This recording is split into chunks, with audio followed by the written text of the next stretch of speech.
Hey guys, is everyone alright?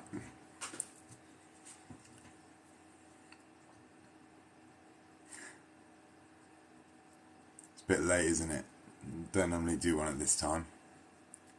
How's it going, crypto comments? Just waiting for a special guest to arrive. Give me 2 seconds.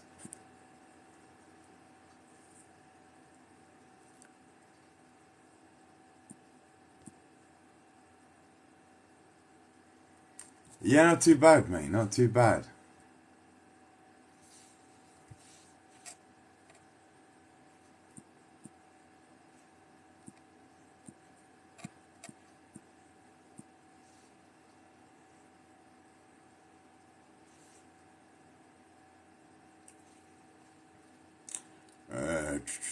Let's see if this guy is going to be around.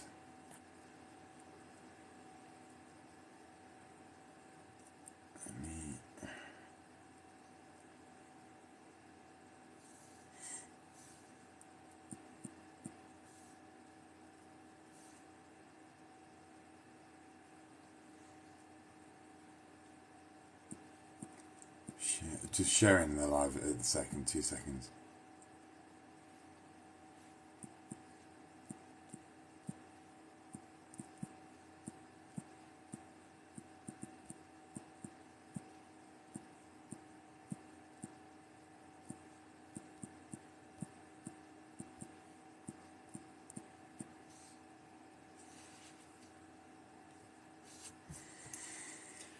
I know it's a random time, isn't it? A random time for this. How's it going, guys? I'm just waiting for a gentleman to join me. Just bear with me. Hopefully he's going to come on. He's asked me off TikTok to do a live with him. So, not off TikTok, off of Twitter. His name's Crypto Rick. He wants to actually discuss the buyback. So hopefully have a bit of a good conversation going. There you go. How's the light? Is that better? How's it going, Shadow? How's it going, CWA? Mate, I'm going to sit in here. I'm sorry for asking you to take off your silver hat while I was doing a thingy, buddy. Doing that debate. My bad, bud. I was just trying to keep it serious. Do you know what I'm saying? Love you, though. Do love you. You're an amazing fucking guy, and I love your fucking input. How's it going, David?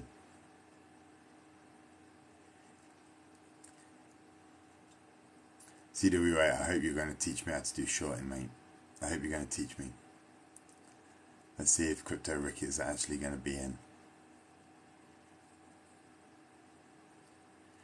Crypto comments, he's going to, buddy. How's it going, hot dogs?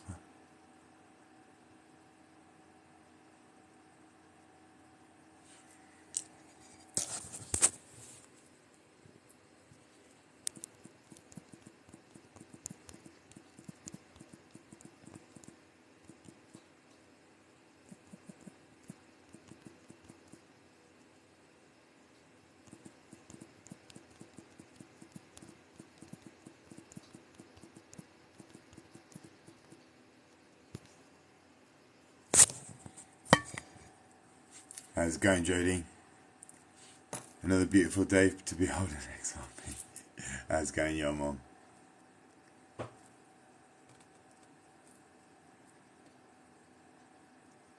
Everything else is going just sideways, isn't it? I haven't really been paying much attention. I can see you're on your live. Nice. Let's see if we can actually get this guy in now.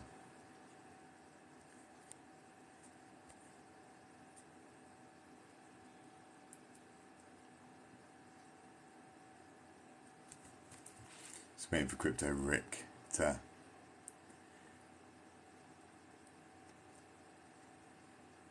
I don't have time to keep up this week. I'm playing now, actually. Fair play, Jody. What did everybody think about me and Zach earlier on today? What did you think? We was talking about the Q4 report.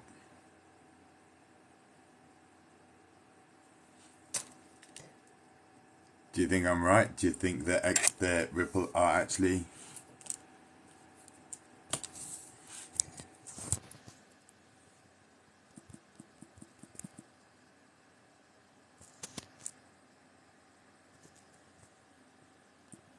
Sorry guys.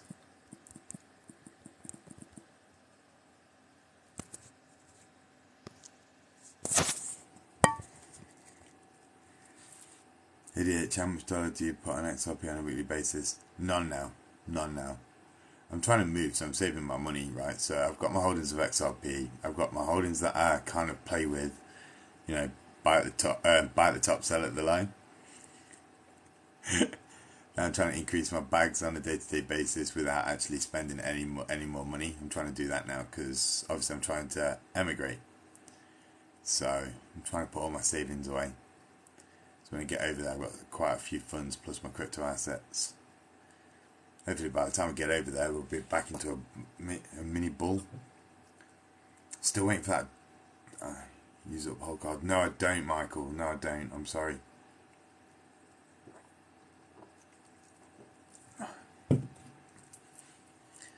Cheers for liking the lives, guys.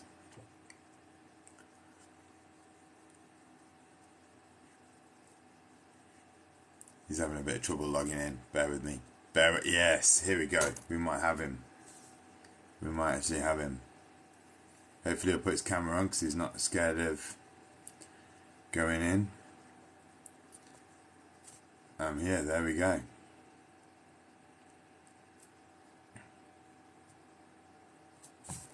So I've sent you an invite.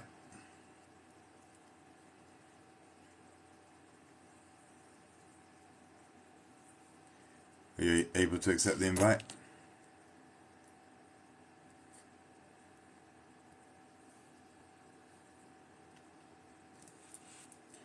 %4 XRP cashback. Yeah, I know. I've heard of those cards, mate. Where's the invite? Let me send it again. Invite sent. There you go. How's it going, Cal? How are you feeling better, brother? I hope you're feeling better. How's it going, mate?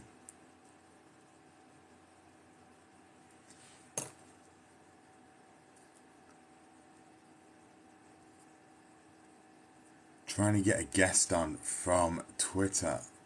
Is using my guest account now, but for some reason it's not working for him. Nice. Let's hope he's able to get on. Crypto Unbound. How's it going, Ted? Going to be discussing if he can actually get on. And what he's going to do is he's going to take this live and he's going to chop it up, and hopefully he's going to create some Twitters, some YouTube videos from it. Maybe have a proper conversation.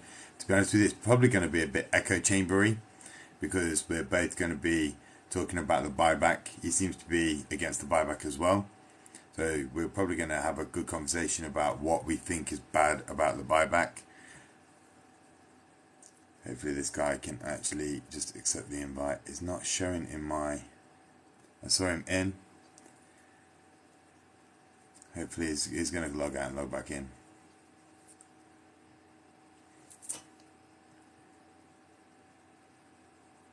How's it going, Miss Patriot? I haven't actually asked going Teabag Tiger. I'm going to be driving through Nashville in May. You're still working, by the way, Cal? Are you still actually working with like muscle relaxants and feeling the way you are?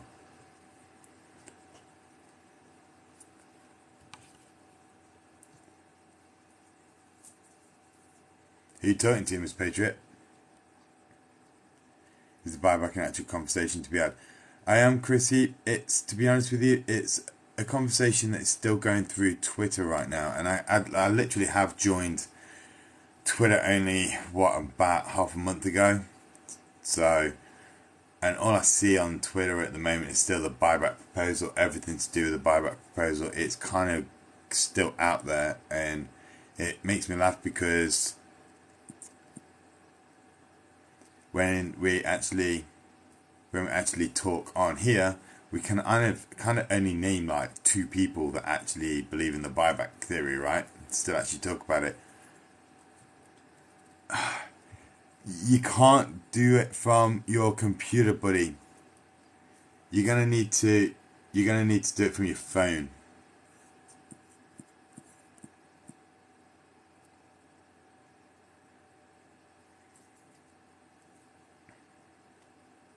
Not a problem, bud. Not a problem.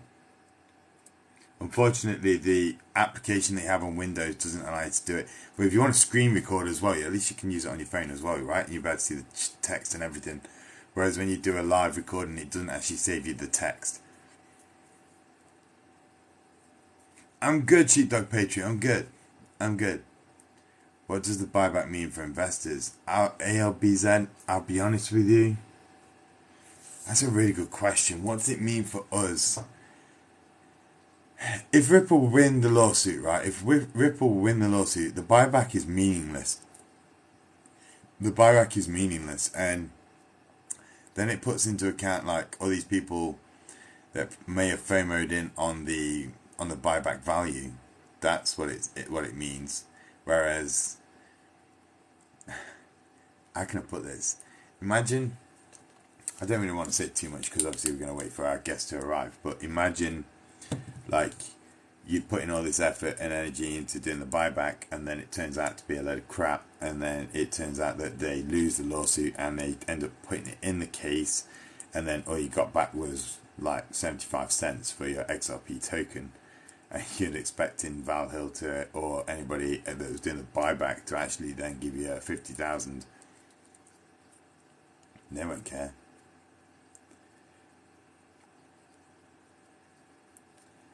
I agree.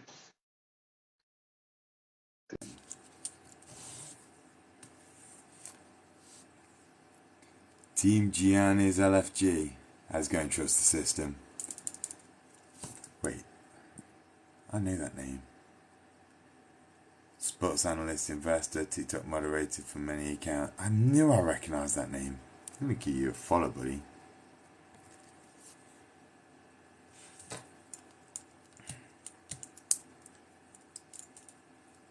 It's a secret. Good evening, everyone, including DH. How's it going, Crypto Mob? I hope Ripple wins for everyone.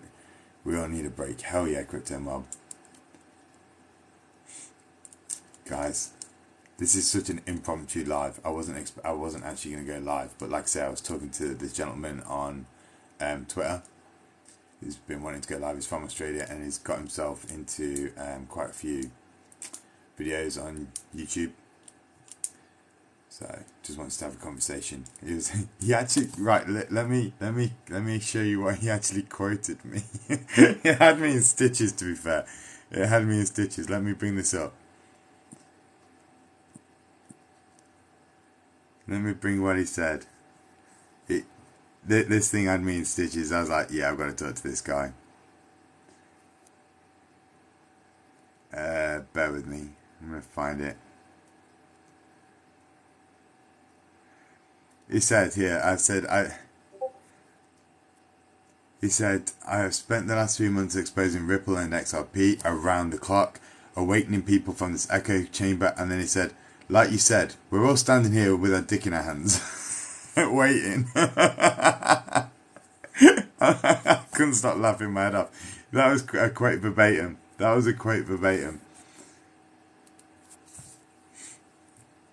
So he's finally joined. He doesn't have TikTok, guys, so this is his first time on TikTok, so bear with him. I've just sent you the invite. Hopefully you can actually come up. You accept that invite for me. You're invited, so it should pop up on your screen. And I have said that a few times.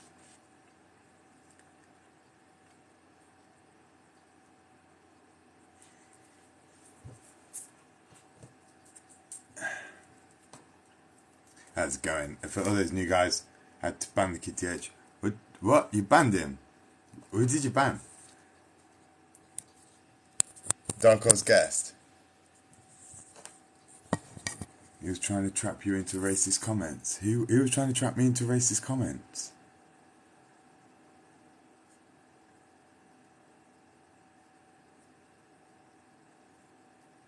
Let me try again. There you go. Invite sent. It should pop up on your screen now. No, boy from the Bay Area. So, Dark Horse Guest. If you click on where it says multi-guest, at the bottom of your screen in TikTok, there should be like a blue and pink guy. If you click on that for me, it'll flag up the you're asking to come up.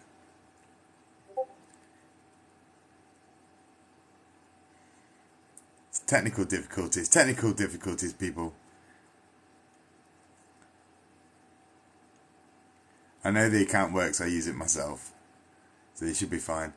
Okay, buddy, I'm on Discord. I've got you already set up.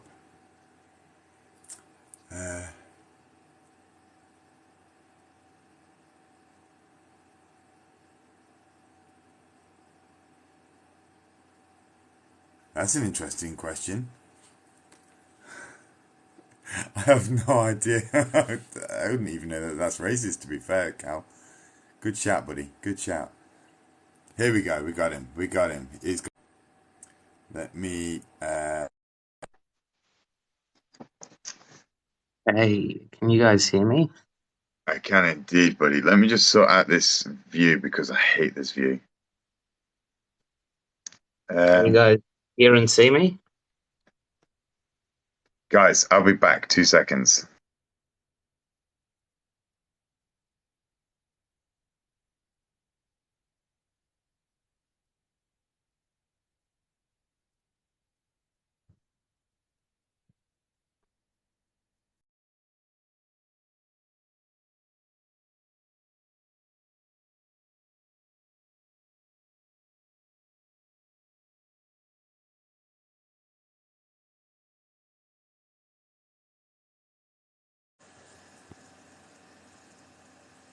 There we go. Let me try that again.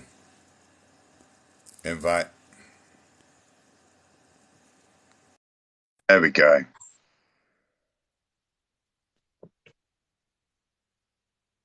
Yeah, we're good.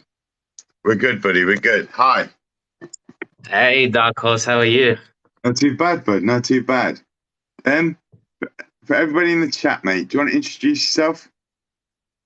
Well, for everyone that doesn't know me, I am the controversial, the infamous Crypto Rick from Cryptocurrent. You guys have probably seen my rants on Twitter, stirring up the hornet's nest. So yeah. So you like to do the opposite of what everybody's saying on XRP as well, then, yeah? Yeah, I'm a contrarian, but that's the thing. I never started off as a contrarian. My story is that I was actually an XRP maxi. I've had chats with all the, preeminent XRP influencers. And basically, the more I dug into it, the more I realized there was some red flags. And, props to your video about market makers, things like that just pissed me off. And I started to uncover the truth. And yeah. So pretty similar to yourself, mate, right? I'm an XRP holder. I like XRP. I like the technology. I believe in everything that it can actually do. I agree that the DLT itself is going to be an amazing technology for the actual crypto space and the crypto assets. It's going to be an amazing money mover. I FOMO'd into XRP like everybody else, right? It's going to go to 10,000. It's going to go to, and then when I started looking into all of the background for XRP, and then I came on to do the TikTok lives because that's where I needed help because there was more information out there on XRP that I couldn't actually find or get hold of. And there was people in the chat on my lives that was actually sending me more and more information on a day-to-day basis. I was able to then figure out half the stuff that I couldn't figure out myself. Still can't figure out an ODL, buddy. Still, I've got 9 different versions of an ODL. Well, that's the problem because they're not very transparent about it. And this is what I've been saying to people is you think you know the product, but you actually don't, and some of the things they phrase, it doesn't make sense. Like, oh, we're going to recycle it. And then after a month and, it's like Occam's razor, like it should be very simple. But it's clear that there's something more to the story, and that's why it's hard to understand because they're making it hard to understand because there's clearly something going on. Well, in the court files for 29, when they SEC took Ripple to court, they actually started discussing the ODL inside the papers, and then when it came to redacting the court case, and everybody was talking about the Hinman emails. Oh, he's gone. Let's bring him back.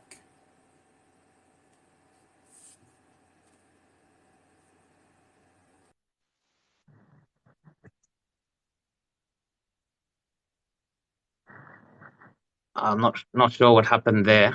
You good, mate? You good? What happened there? You good? Yeah.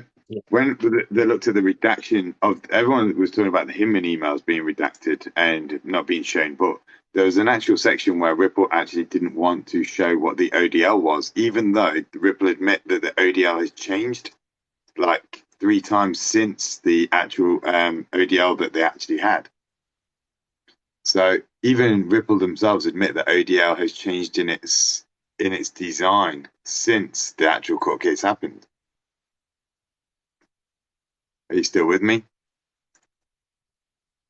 Can you hear me? There you go. You're unmuted. Yeah, I can hear you, but it's echoing. Can you hear that echo? No. I tell you what you need to do is leave the live, right? Close down TikTok and rejoin. This is the unfortunate problem with TikTok. Sometimes it does do this. If you're getting a reverb, then it's down to you. You need to close TikTok down and rejoin.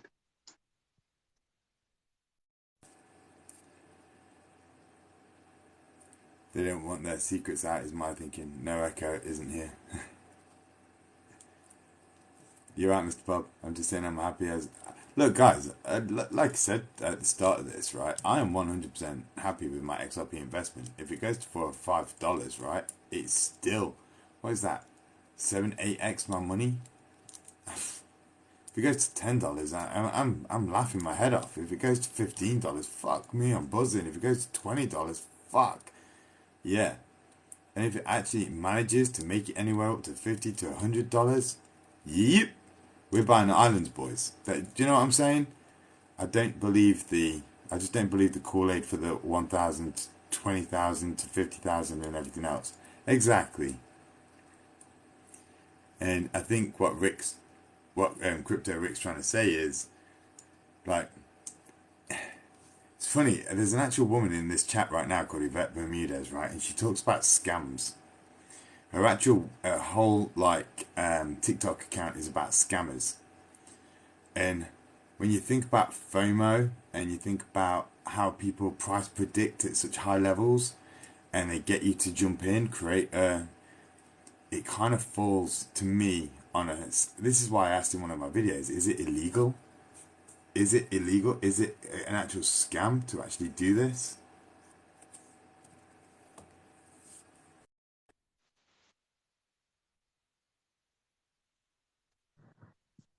Are you still having that reverb now?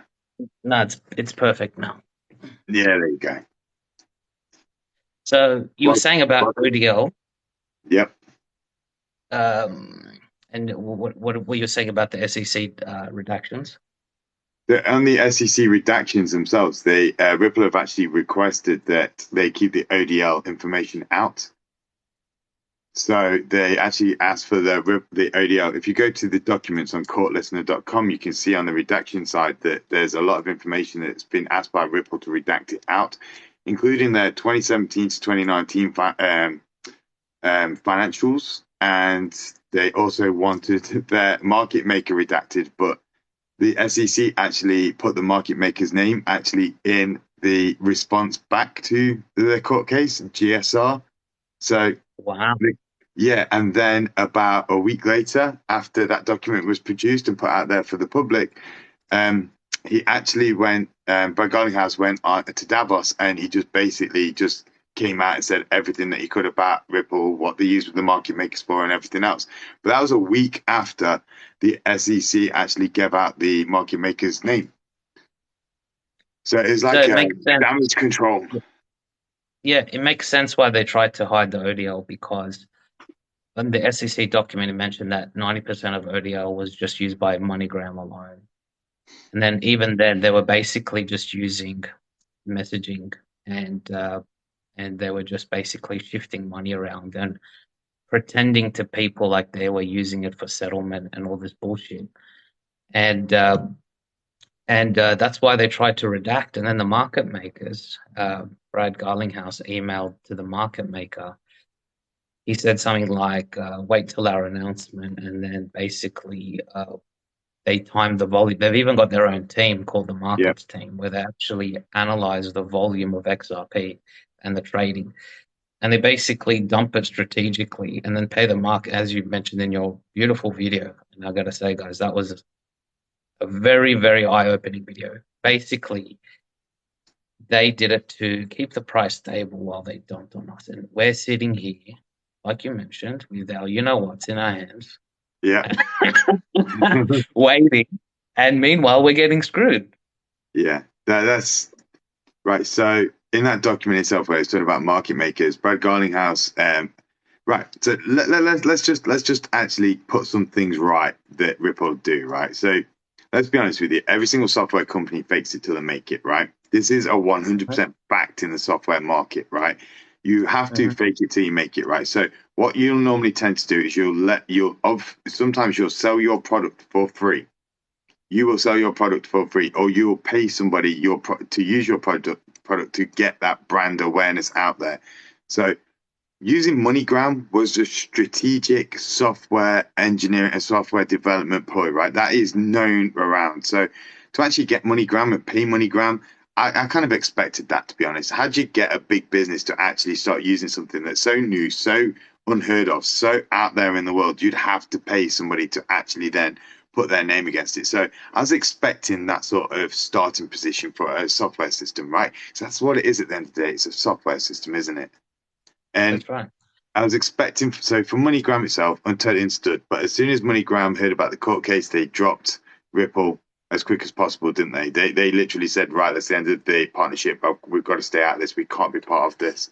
So totally understood the reason for that. When it came down to the market makers, though, like you said there, in the documents, they literally they have emails proving that the way that they were doing it was every time they actually asked the news and the marketeers to never mention the word XRP. They actually requested them to never mention XRP. So every time the word Ripple or ODL was used, right, you guys and myself would expect a bit of a market pump on that news, right?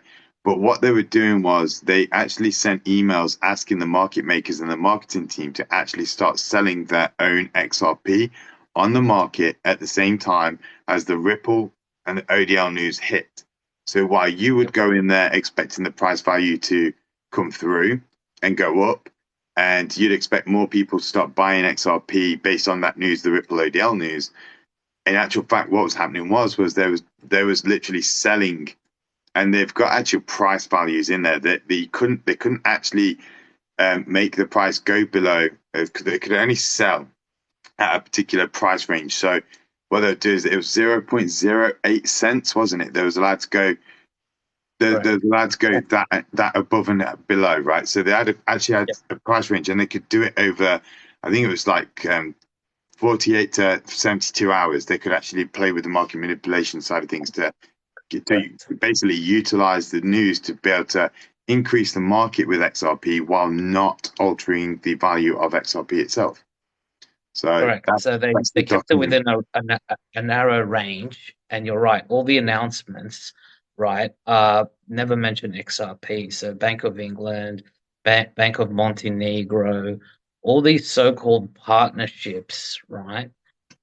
They never use the word XRP. They will use something amorphous like Ripple DLT, or they'll just use, partnering with Ripple. They never actually specify. or Correct. only ODL partner. Correct. And this is my problem here is Ripple's slogan is crypto means business, crypto in general, right? So it's a crypto payments provider. In other words, businesses approach them, and then Ripple may say, "Oh, we may recommend using Stellar. We may recommend using this or using that." So there's, even though they say they're the heartbeat of Ripple, that's a marketing slogan to increase the sales of XRP revenue, which makes up the majority of their revenue. And they strategically never mention that these CBDCs are running on the XRPL. And this further adds to the problem is that the XRPL cannot handle wholesale CBDCs. It doesn't have the main chain doesn't have smart contract ability. It doesn't have the TPS required to scale. People cite that 1,500, but there's a difference between burst TPS and continuous TPS. Sure, a one-off, it could probably reach 1,500, but on a continuous, it actually does something between 100 to 300 TPS. So it's outdated technology. And Ripple know this. And then there's another issue here is that the tokens were redundant. So what happened was when Ryan Fuger created the XRPL ledger, there was actually no tokens. It was just basically like a database, like a blockchain. It was only after Jed took it off his hands that he actually tried to monetize and create and print the tokens for use, and agreeing that you have to use the token to use the network. So what they did is they all basically gifted themselves 9 billion tokens each, and they all went on a dumping spree. And that's what Taco Stand was. It was dumping on exchanges, which then dumped on us. So no bank would actually buy it. No bank was buying XRP. So we were their exit liquidity. But they knew if they dumped on us, the price would liquidate. So that's why they had to pay market makers to keep the price stable while they dumped on us. And they also employed, said to Jeb that you can only actually sell this at particular amounts, at particular times, every month, slowly. You got to, that was the Taco Stand. I was watching that guy. And again, I was watching that guy. It's like, only, 2 more weeks till the end of Jeb McCaleb's wallet. Only 1 more week. Yeah. Only 2 more days. And what did the price action for XRP do? Stable. Nothing. I was like, come on. That's what gave it away for me. It was like we should have seen a massive spike, but nothing happened. But nothing happened because everybody knew it was out. That was it. The last drained wallet of 8 billion XRP. Although there is 50 billion in escrow, there was 8 billion that was being told publicly that was owned, that was being sold. After that, it should have been like massive amounts of FOMO into this. But literally, I was sitting there waiting on the sell so I could buy back at another. And I was like, it's not doing anything. It's not doing it. Why isn't it doing it? What the fuck is wrong with this? I was the same. I was pissed off. I'm still pissed off. I'm still raging. That's why I'm raging on Twitter, because I'm still pissed off from this deception. It's like we were taken as fools. Well, the thing is I don't believe we are 100%, right? This is the thing. I don't believe we are. I think we're being taken. I think while they're in the court case right now, right? Think about the actual. Did you do your research into the very fair price buyback? Did you? Yeah, man. I've got my purple. I've got my purple folder here. We're going to do business. We're getting the deals done with the feds. I'm meeting with the feds next week. Man's never been on TikTok and he knows about the folders. They want to buy back. They want to buy back my my Dogecoin for 103,000. But it's a quiet committee. It's a confidential committee. So shh, don't tell anyone. But I'm meeting with the feds next week, and I'm going to tell the feds, hey, you need, this is so precious. You need to buy my token. Okay. We're going to eradicate you. I don't want to even look at you. Don't even sit next to me. I want to be doing deals with the treasury, but you know what? I'm going to be coming here with my orange folder, and I've got my attorney, and we're going to come up with a deal. We're going to get the deals done, and we're going to make this thing happen. And they need my Dogecoin. They need it. And don't try and steal it from me. Dogecoin. Yeah, fuck that. Don't sell your Dogecoin to anybody, because if you do sell your Dogecoin, you might not be able to get any more Dogecoin back off the markets, because they are buying all the Dogecoin up right now. So if you sell your Dogecoin, it's gone. You'll never be able to buy it back. It's done. It's done. You'll never. They're going to wipe it out. They're going to 100%. They are taking it off. So do not sell your Doge at all. That has been a rhetoric though, hasn't it? That has actually been a mantra. That has actually been a If, mantra for this token as well. if Be careful, guys, because if you sell your tokens now, you might not be able to buy them back. so, let's explain the logic. So they've had XRP on multiple exchanges for the last 6 years, freely available for everyone to buy, and they're saying they don't want us to have it.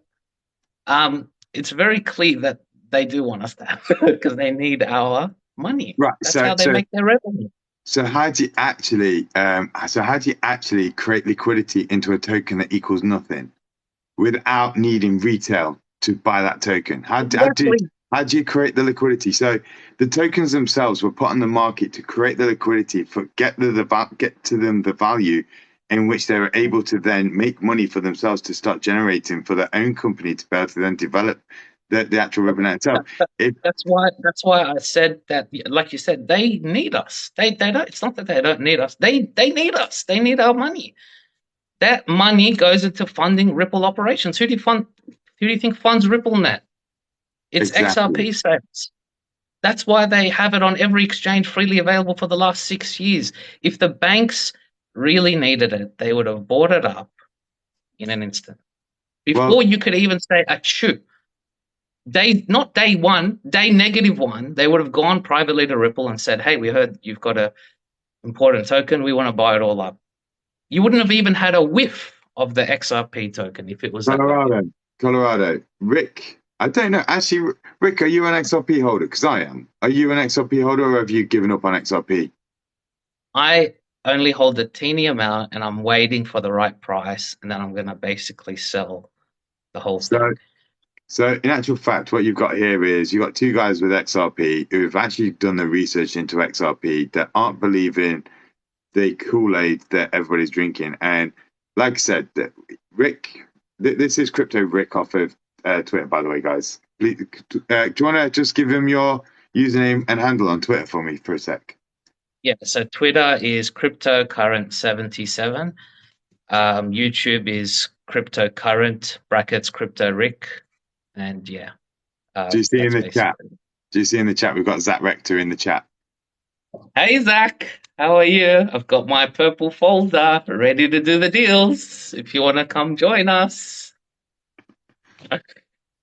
So we're not actually. I don't actually hate XRP. I actually enjoy the capabilities of this token. It's been a shit token to actually invest in because it literally goes sideways.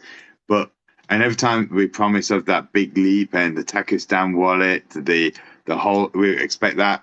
I'm really hoping that they don't try and dump more XRP when the court case ends, and it's going to be exactly like the Takistan wallet. Well, this is why I've been aggressive on Twitter, because people think I'm trying to FUD people out. It's the contrary. I'm trying to warn you before it's too late, because once that decision gets handed out, if XRP is deemed as security and they settle, and that price liquidates, that's your last chance. You basically, now is your time to diversify before you get wrecked, basically. So, Crypto Rick being silly on Twitter. See. Let's just ignore the comments for a second.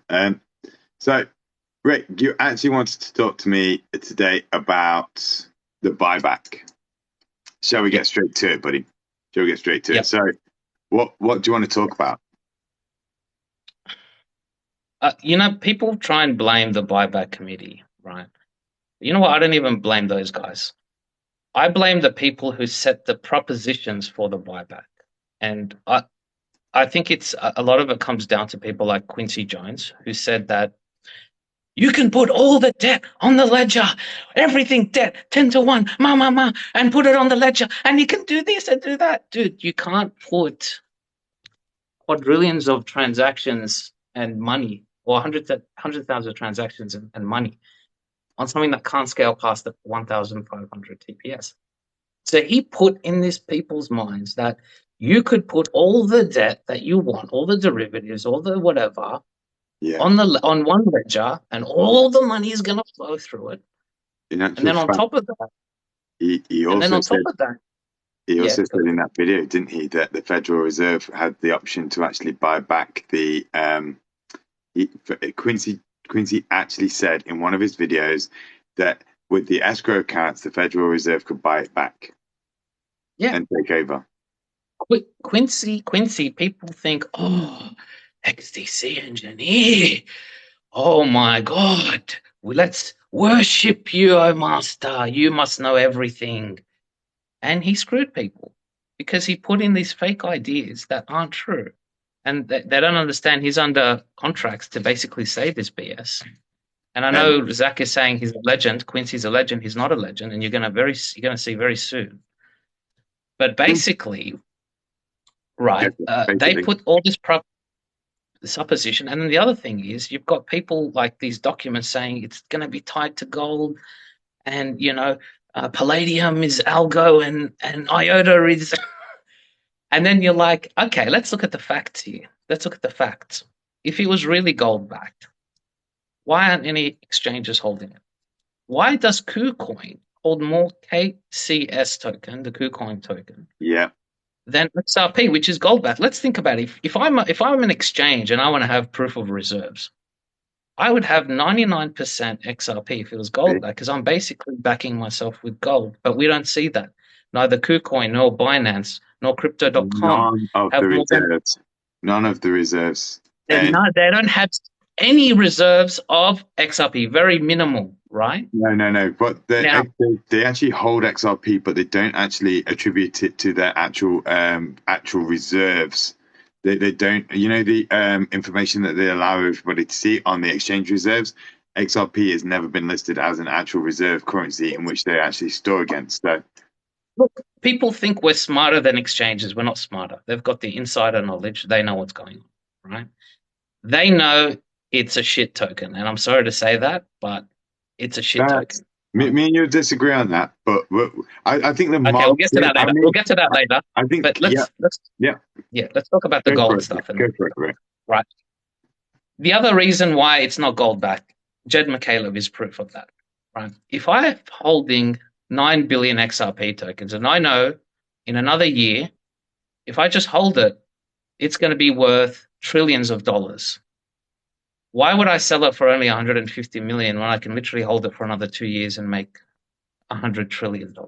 So me and Zach actually, on one of the first ever lives where Zach joined my live from his live, I actually, because I'd literally done the option 1 to option 3, and I actually got myself and Zach, if you remember, you can probably go through your YouTube videos. I actually got you to agree on that live that XRP would never be backed by gold, because we both agreed to actually back it by the commodities side of things was never going to happen. So Zach saying he was never suggesting it was going to be gold backed. Yeah, he never was, and we both agreed that kind of limitation was actually far fetched and doesn't actually work. So. I've got to say that was one thing that made me and Zach both agreed that is just something that's going out in the community that doesn't make sense. Yeah. So this is Zach's point is, okay, it's very precious and that's why Ripple is buying it back. But look how much they're selling. And if you look at how much they're selling, the amount they sell exceeds the amount they rebuy back. So it's not accurate to say they're buying it back because they're actually selling it more than they're buying it back. And so they're doing this cycle where they buy back, sell, because they're actually making profits each time they're doing that. That's how they make their money, is XRP sales. Doesn't mean it's valuable if Ripple buys it back. Because Rick, I've just had a live with Zach himself where I tried to explain to him how it's a zero cost balance sheet attack with so you basically take from the escrow accounts 300 million XRP, you then sell them to ODL customers. But let's just call them $1 each. So you make 300 million, and then you go to the exchanges and buy $250 million worth of XRP from the exchanges. Bear with me. Yep. And then they hold $250 million worth of XRP, and then also $50 million worth of cash. And they've literally just gone round full circle where they could have just literally gone 300 million from the escrow account straight into their back pockets and just be done with it and sold 50 million onto the. But instead, they've gone a roundabout way. They don't even call it to the ODL either. They call it to the ODL customers. So there's actually Do you see what I'm saying here? So it's to the ODL customers, and it goes round and then comes back, and then they sell it, and they keep. So it looks like they've spent $8 billion on buying back, and this is the latest narrative at the moment. Ripple have spent $8 billion on buying back XRP off the exchanges, and yet they made $9 billion worth of sales of XRP. So they sold XRP $9 billion, they bought back $8 billion, so they hold $8 billion worth of XRP, and they've got $1 billion of cash. That's really what that report says, right? Of course, and everyone knows this. The problem is people are too stupid to realize that XRP revenue sales makes up a large amount of their income, and that's why all these BS partnerships, right? They pay them to be their partners. They don't. No one is going and saying, "We need your services." You know, the currency is about we need. No, that Ripple are paying them to advertise and say, yes, we're a partner of Ripple, and they strategically time it. And Dr. Craig Wright told me, he goes, Kitao San had a meeting with him in private, and he goes, the only reason we hold XRP is to dump on retail. You know, they were given it at a cheap price, okay, and they only hold it to basically dump. And there's no other reason to hold XRP because nobody's using it. Even Richard Hart said no bank's using it. Everyone in the know knows that XRP is not being used except us, the stupid idiot retail. Exchanges know. So all the billionaires. You said Craig Wright and Tal. Who was that name there? Yeah, he's the SBI Holdings CEO. He basically said, Ripple, we bought it off Ripple very cheap, like 0.00 whatever, 8. They then sold it at 33 cents. That's their profit. That's the only reason why and then basically in return for buying the XRP, they list them as partners. It's all one big arrangement. They also did that with the R3 Corridor as well, right? They gave Same them thing with the R3. They sold it to them for cheap at 0.003. Was it 0.003? Again, that's in the SEC lawsuit. Unfortunately, they weren't able to actually give the name out. And there's an actual addendum at the bottom that said that that they were given the tokens, but weren't actually told to actually release them on particular timelines and deadlines. And the XRP person that worked there at Ripple at the time, they said, should we tell the public or should we let this out? And it was like, no, we best not let this publicly known. That was in an email that was sent, right? Yeah. So again, they're not allowed to tell. They're not allowed to tell people they're not using XRP. And Zach is saying, oh, but SBI Holdings say they're going to use XRP. Of course they have to say that because that was part of the arrangement. You can't go around saying, oh, no, we're not going to be using XRP. They have to tell you that. We have to delineate between what they're paid to say and what's really going on. This is the point of this discussion, is they can say whatever they want. They can say we're going to use XRP. Doesn't mean it's being used. At the end of the day, right, I said to you at the start of this, every software company fakes it till they make it, right? And every company will actually go out there and they'll pay people to actually use their systems. Most companies in crypto right now, what they'll do is they'll give developers, they'll give people a percentage, they'll give people a certain amount of tokens. We already know that, right? That is the standard approach for cryptocurrencies. They give developers an amount. We see it in the tokenomics of white papers. We see the distribution of tokens because of the tokenomics. So what we expect of Ripple, to be honest with you, again, most of the things that we're saying now are kind of expected. I don't see a problem with half the things that they're saying. So the thing is I see the marketing. All I see here is an amazing marketing team. I see an amazing marketing team, right? And that is what we've got to put it down to, an amazing marketing team. But again, I'm like I say, Rick, I'm going to play a bit devil's advocate with what you're saying, and hopefully you'll do this at the same time with me, right? But the thing is that the actual technology may be old, and it's got 1,500 transactions per second. It can be actually scaled up to around about 50,000. That's its latest abilities that it's been given, up to 50,000. And we had Crypto Hawk here on TikTok say that in 2019, China had a DLT that could actually do two.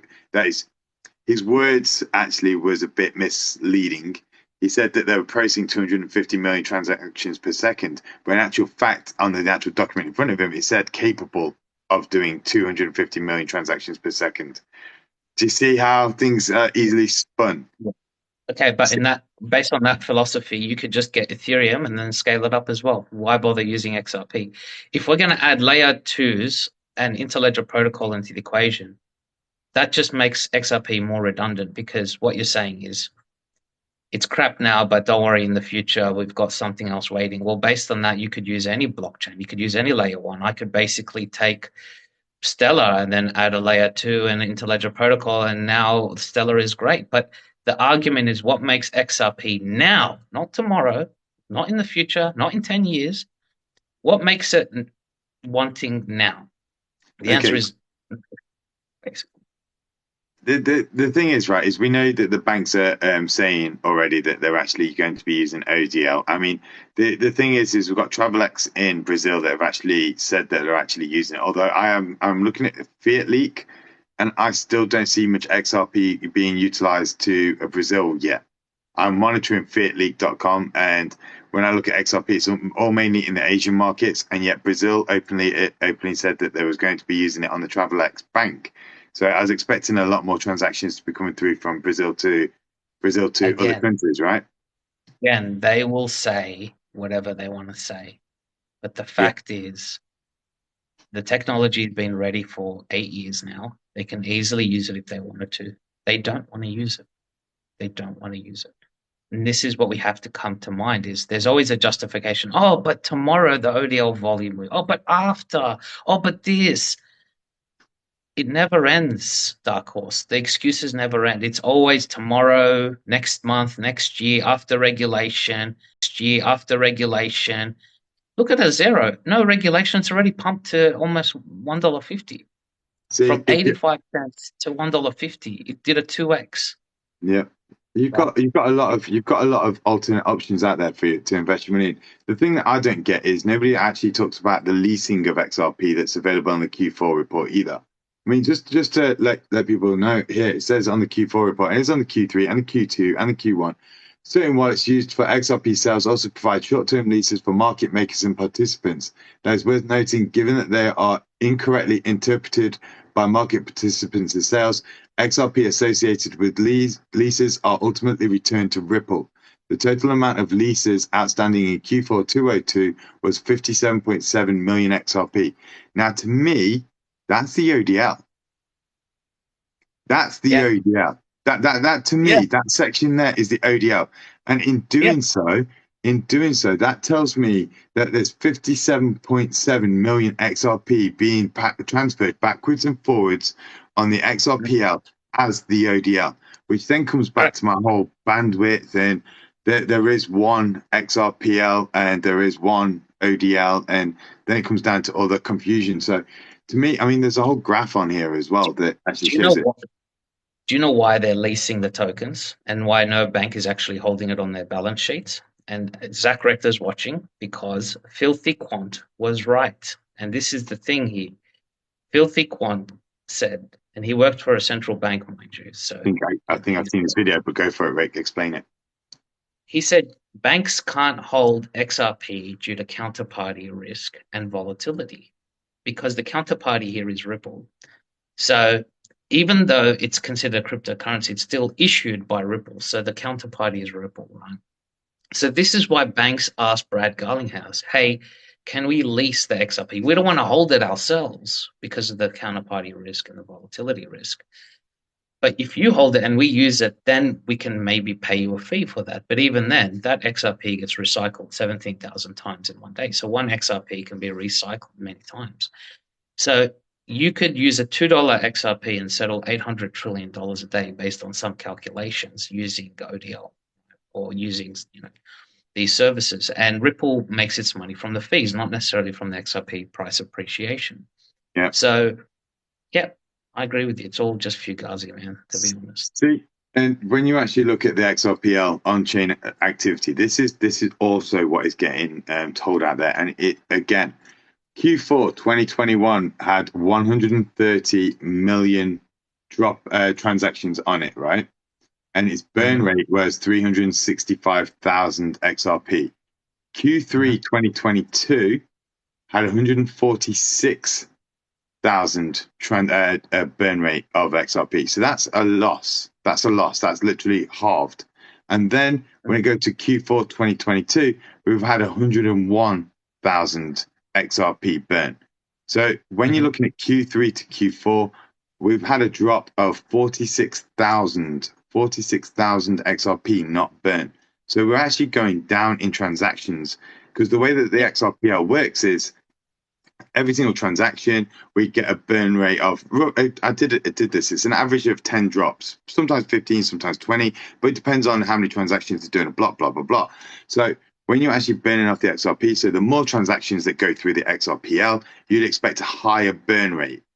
So when you're actually looking at the transactions that are going through and the XRP being burned, the actual thing, this report, but the way that they've done the report is they put Q4 2021 at this end, and they put the Q4 2022 at this end. So you actually think that that's the end is the current month, and this one's the initial month. So it's actually a reverse table. So it's quite misleading, because you have to really go back to the column headings to actually understand that it's a flipped table. And then when you scroll down, they haven't done it that way. They put the Q4 2022 on this side, and they put the Q3 2022 on this side. So it's they clearly show everything. They're doing everything in their power to hide and conceal. Like, as an example, the AMM. They say, "Oh, we're going to install it next year, next month." They've had 8 years. the automatic market maker coming out. That, to be honest with you, what David Schwartz said is an absolute legend piece of tech, and they actually need it to be on the DEX to actually make it work. Again, the AMM, that if you actually look at what David Schwartz is saying about the AMM, the interoperability and the ability to actually flip around the way that they actually do their what's it called, the arbitraging. So normally when an AMM goes out to actually purchase some tokens that it doesn't have to be able to settle a fee, what it does is it normally has to pay a fee to the person that it's arbitraging with, but instead they've flipped it around. They've actually got them to pay a small fee, which then pays back to. Now, if this is correct, I mean, I don't really know, but the way that they've actually flipped it around is that they pay a fee, and they actually battle with each other to actually provide those tokens to you, which is why they're able to pay a fee for the yielding of the tokens that are held inside the AMM. So it's about time they actually had the AMM actually on the XRPL. But again, it doesn't matter if you're putting in there, because if they've got nobody utilizing it, there won't be any yield payments out to people that have actually put in. Again, this is kind of what Gary Gensler is talking about, where we don't actually fully understand the mechanism for yields, and therefore we don't actually know the outputs, and we don't really know the trust behind it, right? Sure, but explain that to other projects who already have a functioning AMM, liquidity pools, etc. They did it in 2 years. I mean, you know what it seems to me, Dark Horse, that then they don't want to build it on there because they know it's abandoned. And this is a controversial thing, but think about it. I am not going to put a mansion on a graveyard, right? What's up, boys? Hello, I was not expecting this, man. I was not expecting this one. Mate, have you got Super Saiyan on us? Ha ha ha. It was time for a switch up in the attire. You have literally gone Super Saiyan on us, buddy. That is definitely blonde as fuck, mate. What are you, saying 1 or saying 2? Or are we going? No, you've still got your eyebrows. You ain't saying 3 yet. No. I think we got to keep below the eyebrows and below the same color. You know, I got hella bleach burns on the side of my scalp because my guy was like, "Let me know if there's any discomfort." I'm like, "I'm a trooper. I'm gonna take it." And I took it, and I didn't think it was going to be a problem, but I woke up, and there was, like, blood, and I was like, fuck. But we're chilling. Mate, we are... This is Crypto Rick. It's from Twitter, and basically he contacted me about the buyback theory on XRP, and I know you don't like XRP at all, do you? You and Joshua that too. Yes, he is. And I know that you don't like XRP, and we're just basically having a conversation about the buyback theory. What's your thoughts on the buyback theory? Listen, guys, it doesn't make sense. Why would they buy it back if number one, it's he froze right there. Is he frozen for Literally anybody else? pennies on the dollar on the open market, right? Can you hear me? My internet's terrible. I think it's complete nonsense. I mean, I heard they were sponsoring some bill. I've tuned out of the XRP stuff because honestly, it's other than a joke. I don't take it seriously anymore. I mean, it's here. It's doing something that it's got its role to play, but it's old, and I think it's just kind of behind the times, man. Like it had its chance. I accept that it's here. It's doing some good things, but I don't think it's ever going to break all-time highs again.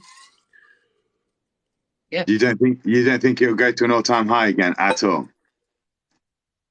No, not unless the Ripple SEC lawsuit ends and Bitcoin is literally like above 50K and we're in a full-blown bull market. Like I don't see it happening.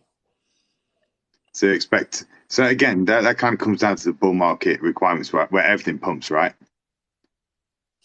Oh yeah, I mean, obviously we can make the argument that XRP was suppressed because of the delisting and the lawsuit, and there is an element of that. But it's also like it's not that exciting. It doesn't have that much going on compared to a lot of the other DeFi projects that are out there right now. Like no one is trying to legitimately build a project on XRP on the XRPL. They've been pushing these Ripple NFTs. I don't know anybody who wants a Ripple NFT, bro. Okay, but I think the reason why they pushed the NFTs is because they were trying to open up ready for the digitized assets and the tokenized assets, right? So the only way you can actually bring the tokenized assets through would have the NFT platform ready and available for it, right? I think NFTs are the starting position for tokenized assets, right? Sure, but why wouldn't I want to build on a different network that's actually like more decentralized, where the tokens are not all held by the company that started the network? You know what I'm saying? Like, and also, if we're talking about pure usability, ICP's reverse gas model is so far ahead of anything that RippleNet could ever want to achieve. Like, if we're talking pure tech, I'm building on Radix, I'm building on ICP. Hell, I'm even building on Matic and calling it a layer 2. Like, fuck. Is there any actually, as a builder onto the actual chains themselves, Lucas, is there actually anything that's stopping you from actually building on the XRPL? Is it just a choice, or is it a preference, or is it because there are limits to entry?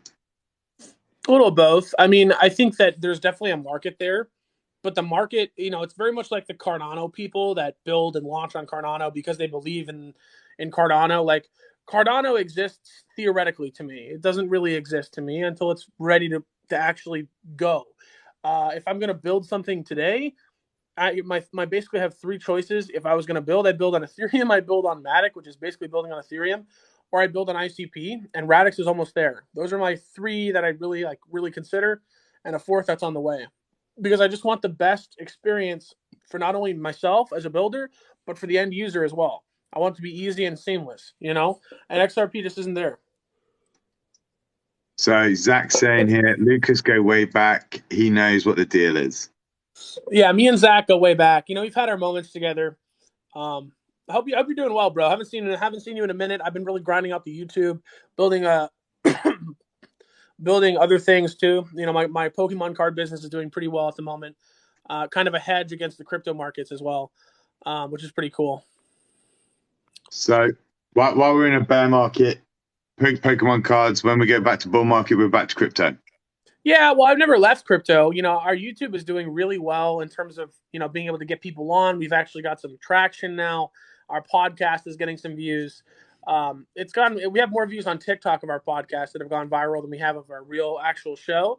But I'm really proud of the content we're making over there.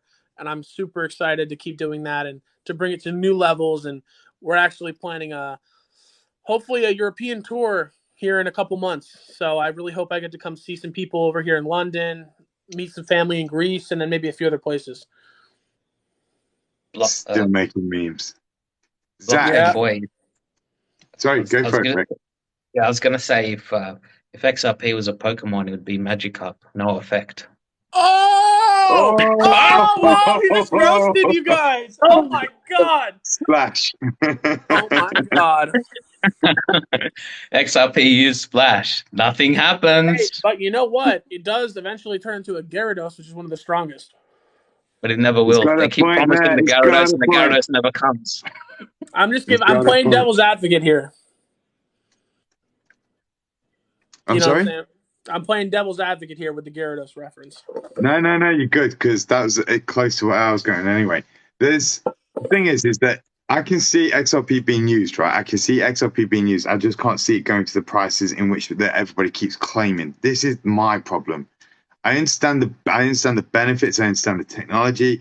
I just hate the buyback. Everybody that follows me knows that I hate the buyback. Why does Well, it you look like just understand, right? Like the whole reason that XRP is so popular is because of this. It's almost like a mystical narrative, right? And it's exciting and people want to believe it. But my issue is that, number one, these people are not based in reality, right? If we're talking strictly reality, there's not enough money on earth to get it to the prices that they want. We would literally have to print trillions of dollars and throw it all in. But it's part of this narrative, right? And it's part of this like conspiracy. And these people are either so far in that they can't admit they're wrong, or they're entrapped by this like this vision and this dream, and they're buying into it, and it's like so sad. Because it's like you could be making money in so many other projects. I literally had someone, and I can pull the screenshot up. I had someone DM me on Twitter yesterday, and he said, my best performing asset and my worst performing asset. And it was XRP as the worst performer, and his best performer was Internet Computer in the last 3 months. I'm like, it speaks for itself. You're missing opportunity by sticking your money in essentially something that doesn't really do much up or down. Lucas, I sense a trend in your conversation. ICP. It seems to be a trend, buddy. It seems to be a trend. Yeah, dude. I'm so fucking excited about their ecosystem, the projects building on there. I mean, I I did a Twitter space for the official Dfinity account, and it was really, really cool. I've been really, really getting into that ecosystem, the Radix ecosystem, kind of as a personal goal. I'm not sponsored. I have no business relationship with any of these projects. I really just love the tech, and I love the people building the tech. So that's really been my focus, and it kind of reflects in a lot of the comparisons I'm making because it's just so good. It's just like it's what blockchain was meant to be, I think. Well, Lucas, I hope you don't mind, buddy. I want to crack on with Crypto Rick's conversation about the. I just wanted to say hi. No, and I wanted to see your hair, buddy, because I saw you on Twitter. I did want to see this. Well, I'm glad I could give you guys the rundown here. Say it easy, Lucas. How the fuck do I get out of here? I can kick you, buddy. I can kick you. Oh, I found it. That guy knows his stuff, I gotta say. And he does. Yeah. He does. Yeah.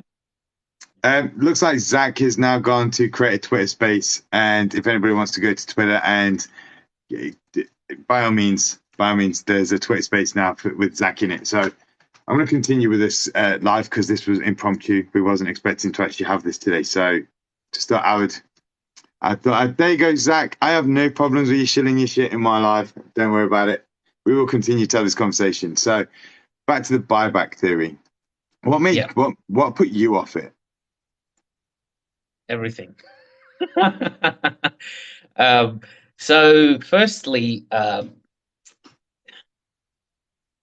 fact that there was a lot of influencers being recruited, and they weren't really given a say in the actual technicalities. They were not being compensated.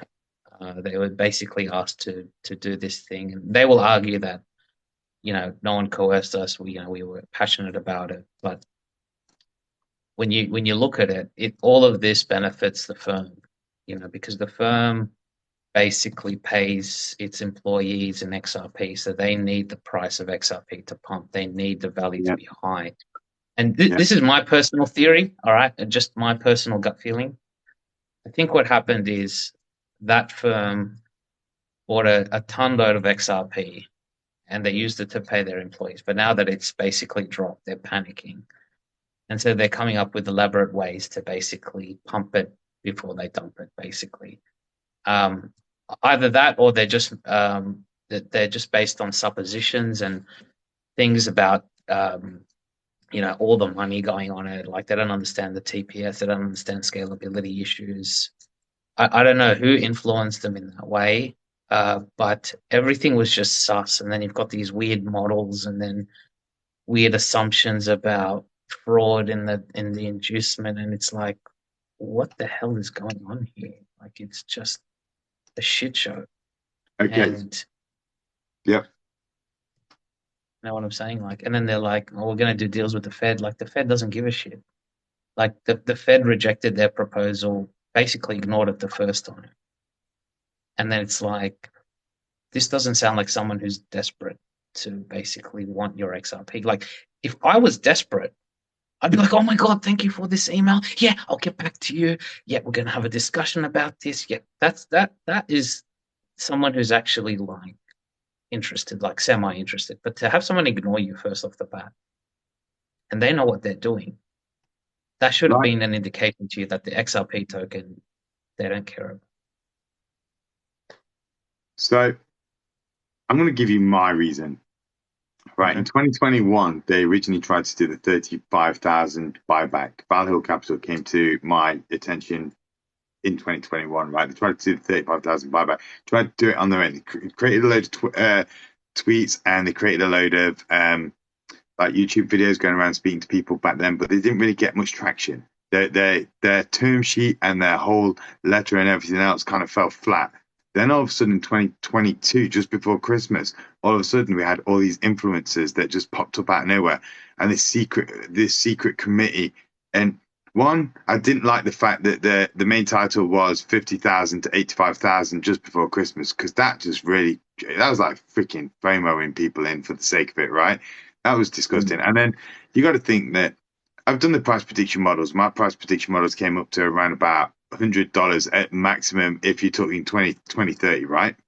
And when you're talking 50,000 and everything else, this was a joke. I mean, most of the influencers that they brought on board, they were talking about 10,000 XRP before. They were talking about 589 XRP before. And then all of a sudden, I was told to go and look at some videos, and there's even chasing coding in 589 on particular people's Twitter accounts because they're following 589. And that's my boy Crypto 50 Cal. And there's a whole thing around about that. And then because it just didn't smell right. One, it was just before Christmas. Two, it was like as if they were trying to pump XRP before Christmas just to be able to get some equity out before Christmas.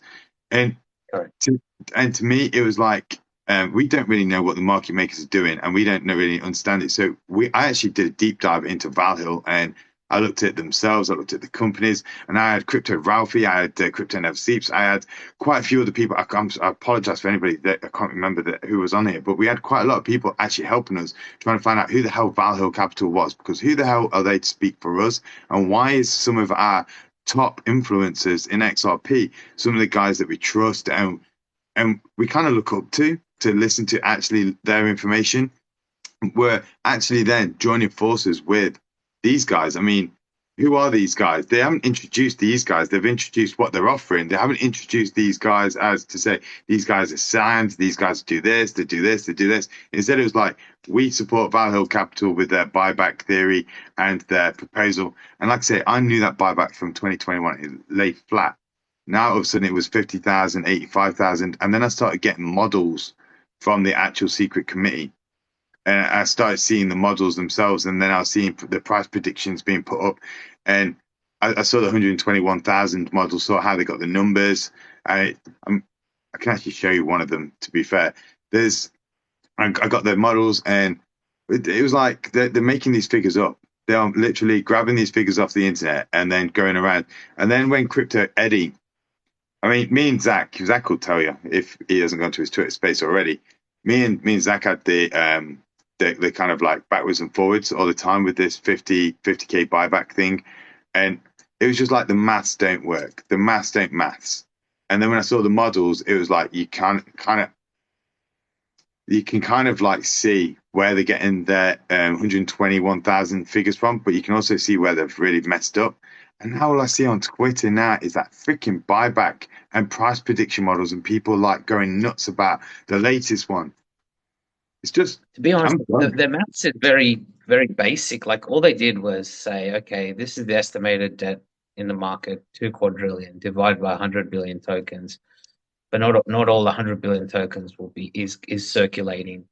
And then they basically came to a figure of 100,000. But there's a lot of assumptions here. Firstly, they assumed XRP can't be recycled 17,000 times a day. And this is what you're mentioning about burns and drops and blah, blah, blah. Secondly, they assume that it will all go on one DLT, which is bullcrap. Third thing they assumed is that it's analogous to taking gold and all this stuff and, evaluating it just in case the government was to, like, you don't go and leak something into the market to then buy it back. Like, they're smarter than that. If they didn't want you to have it, they wouldn't have let you have it in the first place. It's that simple, They would have put barriers in, just like they do with pre-IPOs. They make you become an accredited investor. They put these barriers in so that retail never get a whiff. So yeah, it's silly. The whole thing was just silly, to be honest. And I don't blame the influencers who joined them. I'm blaming basically the presuppositions that they're using. Do you know what I found? Do you know what I found very interesting was the minute Crypto Eddie dropped the term sheet, the amount of influencers that turned their back straight away. It was like straight away, I'm out. Everyone keeps on saying down here in chat, like, Rick, what's your favorite token? And they're also saying Hex and things like this, right? I don't care. I don't care what his favorite token is. I don't care. This is just a conversation about the buyback, XRP history, and everything else. What he actually has in his wallet is up to him, and if he wants to share that, that's his choice. But this has no relevance to the actual information that we're providing here as a conversation, as a conversational piece. But prosperity ones, I know that you've got millions of these XRP tokens, buddy, and me and you are on the same level in terms of price valuations as well. So that's another guy that doesn't drink the Kool-Aid either. Yeah, I spat out the Kool-Aid. I spat out it. Look, you're a bit more optimistic than I am for the XRP ledger. I think you probably envisaged them using it a bit of for ODL and a bit of derivatives. Is that correct? No. No, right. So I have this argument with Zach. Well, not argument. I have a debate with Zach all the time, right? And that is all the money. It doesn't matter if all the money went through a DLT. It really doesn't matter because it's it's like a taxi service. It takes from one side of the ledger to the other and outputs. It doesn't actually, the value of it doesn't stay in. So it doesn't matter if the derivatives market goes in. It doesn't matter if tokenized assets go in. It doesn't matter if all the money actually, all the CBDCs start going through it. It really doesn't matter because the ODL can handle. And if there are all these private side chains for the XRPL to actually run the private networks and everything else, we are never going to see anything of the actual XRP increase value because, like I said, I did the bandwidth calc, and if you actually look at the fact that, judging by the calculation that we did in Zach's live himself, they've got 18 billion XRP off of the values of what we were saying earlier. So you just divide that by, well, you don't even need to divide that by, there's 18 billion XRP. So that's equivalent to a shitload of money. And then you can run that through the DLT, the ODL, if they are actually using one. But again, if you go to the Q4 report, that leasing of XRP to me is the ODL. That's the leasing. So I lease the XRP and then I come back. But the transactions themselves, right? You know, when everybody sees the glitches, I think it's when the leasing of XRP actually goes through incorrectly inside of the systems, and therefore you see the market maker doing the transactions with the leasing backwards and forwards, and for some reason it's going through to certain exchanges by accident. So you're actually seeing all these transactions going through, but because it's not creating no volume in terms of buying, selling at different values, then it kind of like gives an astronomical price on everybody's screens. Yeah, I agree with you. I think the things that we see glitches in are the things that we're seeing manipulation in. And like you mentioned, the private side chains, right? This is for me what got me down the rabbit hole.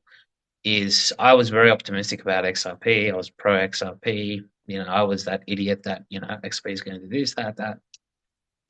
Then I discovered the private side chains, and I started reading about them. And then I found out, number one, they don't need to use the XRP token. But more shocking than that is they don't need to even use the XRPL network. And they have their own consensus. No one can scrutinize them. And basically, they don't need to let anything through to the public. So The token we hold is the public network, but they could be doing stuff privately. They could be moving a shit ton of value privately, Yeah. but not going through the XRP network, the public network. And therefore, the value is lost. The value that would have normally been ascribed to XRP is actually lost because it's not going through the public main chain. And this is what people don't understand is they basically hoodwinked us.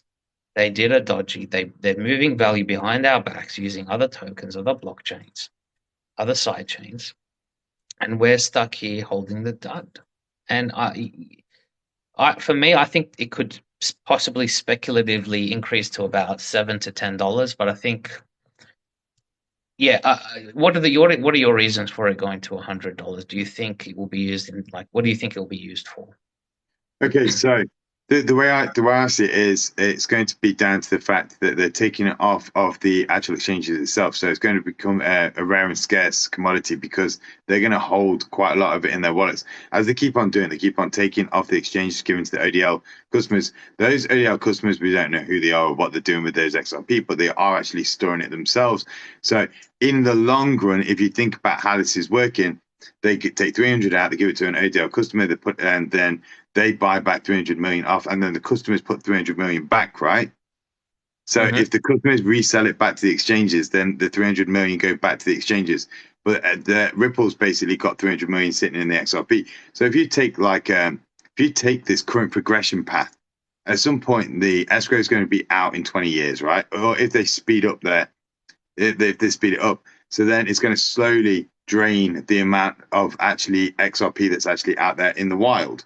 So again, you've got the time thing, you've got the rarity and the scarcity. You've also got everybody's own personal value of XRP and how much it's worth. You've also got the greater fool theory. You've also got the bull cycles because everything's supposed to go. I mean, we saw what happened in the bull cycle in 2021. We've also got that, and as soon as the court case is over, you're going to have all of the investors back in there that originally believed in the ODL and everything else as well. So I'm taking it back to 2019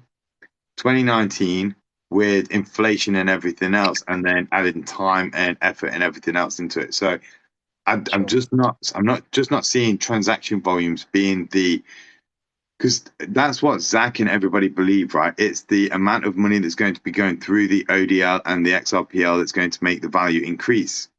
But if we already see the fact that they've got a lease market maker already on there to do the transactions through, and it's not actually touching the current transactions in the exchanges, then the amount of transactions that XRPL does won't actually affect the exchange value price.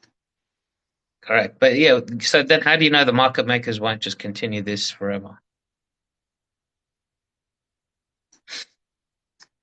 Right. So there is the other thought process, mate, that there's market makers on everything. There is market makers for every single bank. There is market makers on every single stock exchange. There are market makers out there in the world. So there are certain abilities that market makers can have and should have. And if the rules and regulations come into play, and if the SEC are watching them with a fine-tooth comb if they win the court case, if they're watching them with a fine-tooth comb, I don't think they'll be initiating too much of a market maker manipulation. And I think that with the SEC, Gary Gensler actually going out there attacking the hell out of everything at the moment, I think that will be the next thing that it'll be. Well, apart from NFTs, it'll be going for NFTs, and then it'll be going for it's going for DeFi, it's going for NFTs, and then they'll probably go for the market manipulation by whales and things like that. I mean, that's a standardized approach for most stock markets, right? You can't have market manipulation on price values. That's what the SEC's actual real job is on the stock market.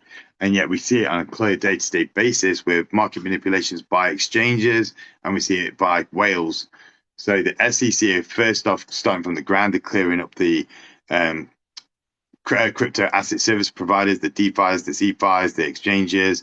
They're going to clean up all of these first, and then they're going to be focusing on the price action of these tokens once they've get done with it. So then we're going to have a cleanup of that side of things. Yeah, I hope the market makers, the manipulation stops. But for me in ODL, I just think they've got other proprietary software that they're not telling us about. that basically can do the function of ODL without using the token itself. That's just my gut feeling. I can't prove it, but I think they want to eradicate tokens where possible, because when you add tokens, you add counterparty risk and you add volatility, basically. Yeah. So I think the rails are there. They're using the rails. Doesn't mean they're using the train, right? So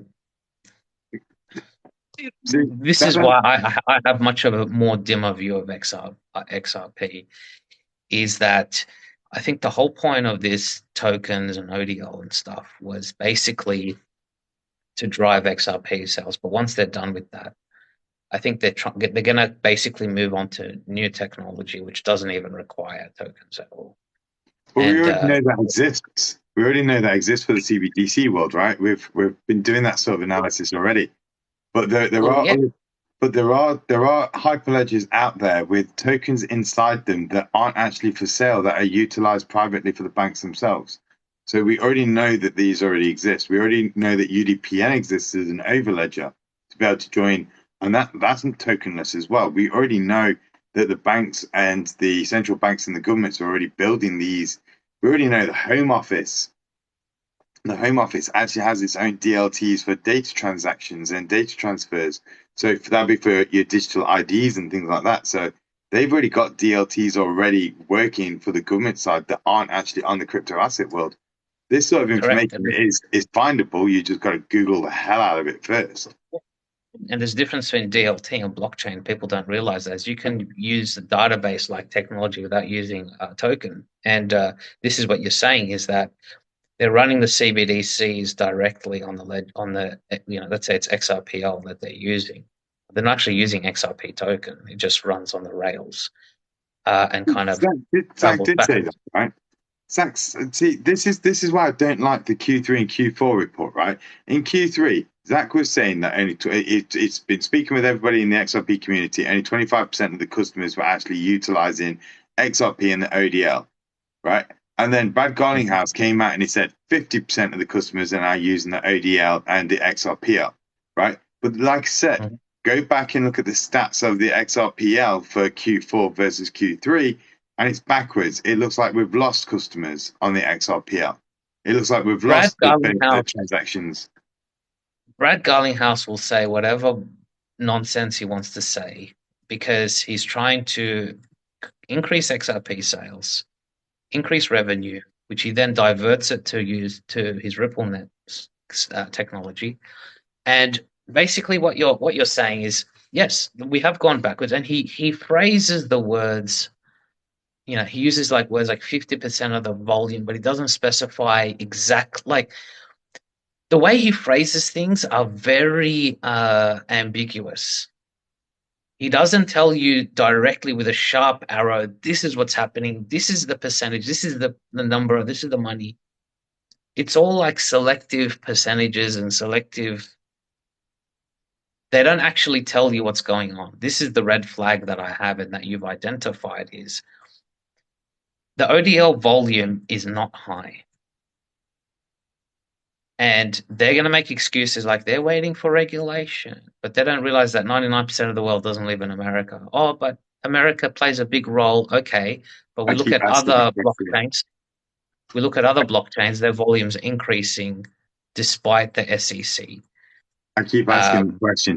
I keep on asking that question.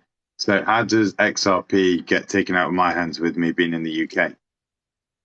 You can't. And it's nonsense to suggest someone can take it off your hands when it's on the blockchain. The only way they can take it off you if they've got their, your keys. But they're going to say something like this. They're going to block the entry and the off ramps and all that. Yeah, but that's not removing XRP. That's just basically locking you in, and you can just import your keys anyway to something else.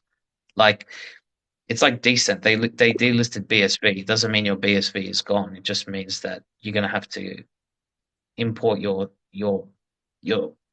seeds from Decent to another wallet. So what's this? Approved by Valuation Subcommittee. Oh God, help us. Yeah, exactly. This is what I'm saying. I was sent the model, right? So This Okay. is where they got their. This is what I'm saying, right? I can't believe Crypto Eddie was taken out, but this is where they got their. Can you remember when they came up with the price per XRP circulating supply, US dollars, 121,000? This is Yeah. how they actually generated this number. Was literally look at I this. think This is so you can actually understand global debt, gold, everybody's gold, broad money supply, global real estate, global private wealth, the whole derivative, US unfunded liabilities. They even had global military spending. Oh my God, this is embarrassing, man. So US It's federal deficit, coins and banknotes. And then if you have a look over here, it kind of like they give the values here and God help us. estimated values. I mean, I this feel, was, yeah. and then it comes down to here with like the caveats. I mean, like I said, I'm not bullshitting when I say that I've seen quite a lot of these models, and I'm like literally pissing myself laughing every time I go and have this conversation with people about how they got their derived values from and where they got the figures from. It's because I see this and I'm like, well, you're kind of like pissing in the wind a bit with this. You're kind of taking everybody's money and then chumping it in and then saying, oh, but we'll only take 12% of the world and then creating a value for the XRP. But then they don't take into account the actual ability for how the XRP token actually works or the DLT itself. They And I'm don't like, understand. That's the problem. There's no basic understanding here. And let me just say, you can't peg gold to a deflationary token because suppose I dig up more gold in my backyard, right? I can't then go and repeg it to a deflationary token. The other issue is, so it needs to be inflationary is the first point. The second point why you can't do that is you have to have a guarantor. You have to have someone, like if you go to the how Pax the Gold world. website, yeah, you got to have a vault, Yeah. and basically you got to have a guarantor, right? So if you go to Pax Gold, which is actually backed by gold, and it's not 33 cents, it's like $1,500 per token. It says on the website you can redeem one Pax Gold, one Pax G, for whatever ounce of gold, and this is who guarantees it. This is where our vault is. That's actually an example. But Ripple, there's no website saying this is how you redeem your gold. This is the issuer. This is the guarantor. So that's why it can't be gold back. So the fact that they put it in that Excel spreadsheet shows to me they don't understand. No. They didn't say it's gold back. They just wanted to actually, because the way that they're looking at the world, right, is all the money. So if you think there's gold storage and tokenized assets of gold would happen, they're actually putting in the total value of gold inside of that tokenized asset. Okay, So but who said all of the money? Who said all of the money? And this is the next thing is, I don't know if you know Dark Horse, but there's actually influencers out there who are paid by Ripple, who are actually former or current JP Morgan employees, and some of them are government. Now, this is how the SBI Holdings CEO, he came up with the catchphrase "flip the switch." Did you know that? yeah, I Or he saw that actually video. popularized. I saw that So video. they use these terms like all the money, flip the switch, 589. All these guys, it's a psyop narrative to increase people to ape into XRP. That's how they get more revenue. I see Christopher Simpson. Zach is paid by Valhill. I actually wonder if the fact that this is just my thought process, but I wonder if Zach has actually invested his XRP with Valhill. I It's don't know. possible. I don't know. Looking at the term sheet that Eddie said, right, it allowed people to actually hand over XRP for them to hold within Polysign. And then from Polysign, he got an NFT, blah, blah, blah. And I don't know if he's actually gone full deep in with it or not. So I don't know. But we can surmise and we can guess and we can obviously talk about it. But again, that's for Zach to actually say yes or no. Zach says he didn't get paid by Valhill. He thought it was good for the community. So I don't think Zach got paid. I just think they just abused his keenness for the project and leverage that for more views. And can I just say something, right? Two things. Zach is a very intelligent guy, right? But you have to Yeah. understand he's not going to come out and say XRP is bullshit, because that basically destroys his YouTube, his websites, his everything that he's monetized, that the hard work that he's put into. He will lose thousands of dollars a month, right? Me, I've got nothing to lose. So that's why I can be more transparent. So you have to take things with a grain of salt. The second thing is uh, regarding these shell companies. So Flare, in my opinion, was a shell company. Things like ALBT, where they sucker people in, they wreck the token, and then they just issue a new token or do something dodgy. And I was actually having a Twitter space about this, but I think I would say 98% of crypto companies are shell organizations created to lure you in, to put your money in, and then they're just basically going to do a Luna, they're going to do a Flare, they're going to do an ALBT. It's one by one by one, and we're not learning the lesson. And so look at Polysign's website. I'm not saying Polysign is a shell, but here's the thing. You go to their website, it's bare as bones. There's a faceless photo of Arthur Brito there.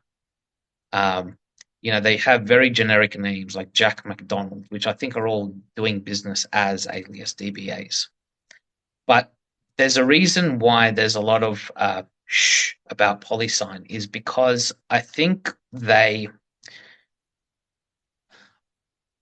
I'm not sure if it's just a front organization or if it's a legitimate. If it's legitimate, I think it'll do well. But if it's not, I think some of these businesses will go down. See, Polysign today had that whole conversation with Link2, didn't they? There's a whole video out with Link2. And what gets me is that I had a feeling Link2 was joined with Valhill somehow, because of the way that everywhere Link2 appears, Valhill appears.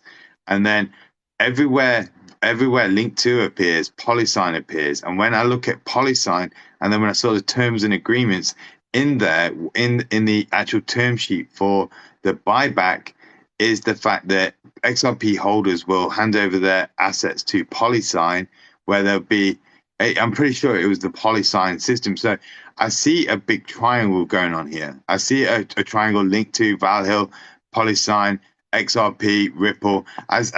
But then when David Schwartz actually came out with his tweet, anything that sounds to be too good to be true normally is. I mean, he was pretty bang on the money with that whole tweet that he basically shut down the buyback with.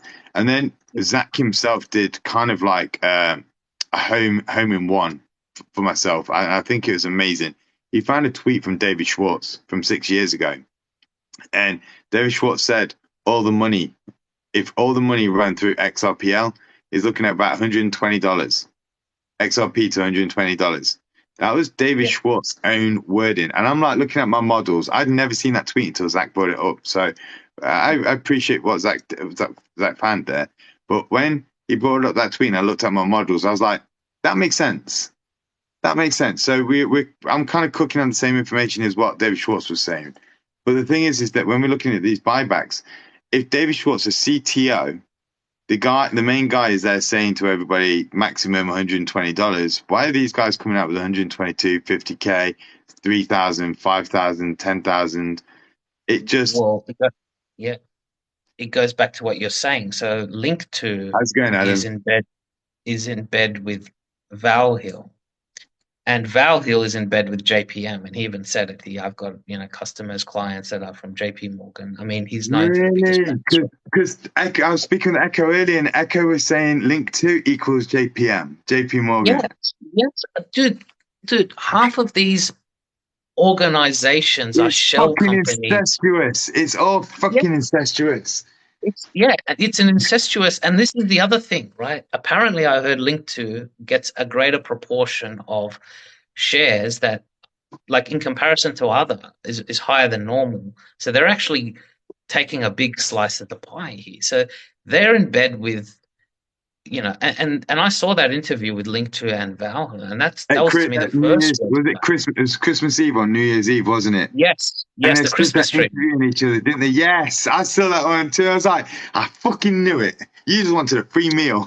This is the thing. We just blindly follow. All right, we just blindly follow because some guy in a suit, right? Yeah. We Yeah. are getting played, Dark Horse. This is why I'm passionate on Twitter, because people are being played and I'm pissed. See, the difference between me and you is I know that the Kool-Aid is where I'm being played.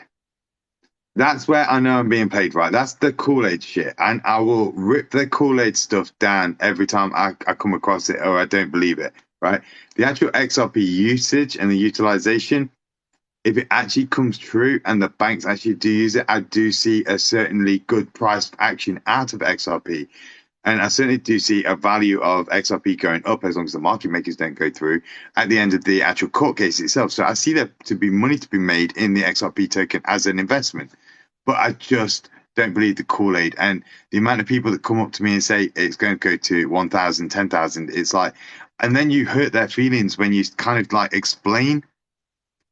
Are you getting a lot of hate because you're actually breaking down the whole? I mean, you're breaking down the whole token. I'm just breaking down the Kool-Aid. So I bet you get a shitload. I get a lot of hate anyway, but I bet you get a lot because you're breaking down the token itself, aren't you?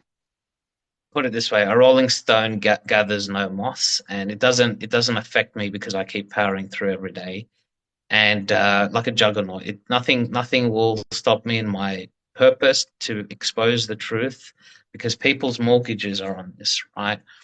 And I'm gonna say it: people are gonna get wrecked, right? And I'm not just talking about XRP. There's a lot of spurious. Have you heard of what's been happening with Algo and the WTK token, the WadsPay? No. You know WadsPay? Yeah. So WadsPay said, "Oh, we're partnering with MasterCard," and then MasterCard later goes, "No, we're not." No, because MasterCard's and they already basically got lied about partnerships. Yeah, but that's because MasterCard was on the Digital Pound Foundation, and they said they've actually partnered up with R3 Corridor and building their DLTs themselves with R3 Corridor as a partnership. Exactly. So they lie about these partnerships, and Digital Pound Foundation is another shell company, by the way. But anyway, they lie about these partnerships, right? Yeah. Right. And I always say these partners swing more than swingers in a Playboy mansion, right? 1 minute they're partners of this, the next minute, they're not your partner anymore, right? And they leverage this BS partnerships, which mean nothing, to get your entrance liquidity to buy the token, and then it disappears. Look at Algorand, FIFA. Let me ask you, Dark Horse, how many Algorand advertisements did you see in the World Cup? No. Do you know what? Do you know what? That made me laugh as well, because Crypto Mason actually missed off Crow, which was the Crypto.com, which was the biggest sponsor of the World Cup, right? And he missed off Crow at that list, and Algorand was like number one in the list of all the things sponsored. I did not see a sponsorship advert for Algorand anywhere within side of the World Cup. Was it zero? Zero. Now you think about it. If you're a partner, wouldn't you use the World Cup as the perfect opportunity to advertise Algorand? So that implies to me two things. Yeah, go ahead. Yeah. See, the thing is when we actually deep dived, me and the guys here in chat and everybody else that actually was on my live on the day, Algorand actually looked pretty good, but it's more for the youth. They're sponsoring drone racing. They're sponsoring all of like the latest. They're like the LimeWire Kazaa, and they've literally only just had a brand new marketing manager come in from, I think she was from Visa. She actually became one of their team. So I don't want to go too deep down, but I think there's been some I won't go too deep. I won't go too deep, but I'll just say this about Algo. When was the last time you used LimeWire? I can't say on a live TikTok. Okay, but that's the thing. LimeWire is a dead company. We don't know what LimeWire is. LimeWire, you might as well get sponsored. You might as well get sponsored by Bebo and MySpace. You know, like these partnerships that they're producing. Oh, is it? Okay. Well, these are BS partnerships. you know. And I, they said, okay, as an example with XRP, they said Harvard, right? yeah. But then you read it and it said they could use it. Not they will use it, they could use it. Or they say and then the JP Morgan flyer said examples include XLM, XRP. It said examples include XRP and XLM. It didn't say we will be using or there's proof that we're using. So this is why people get their nappies in a twist as they see these promotional materials.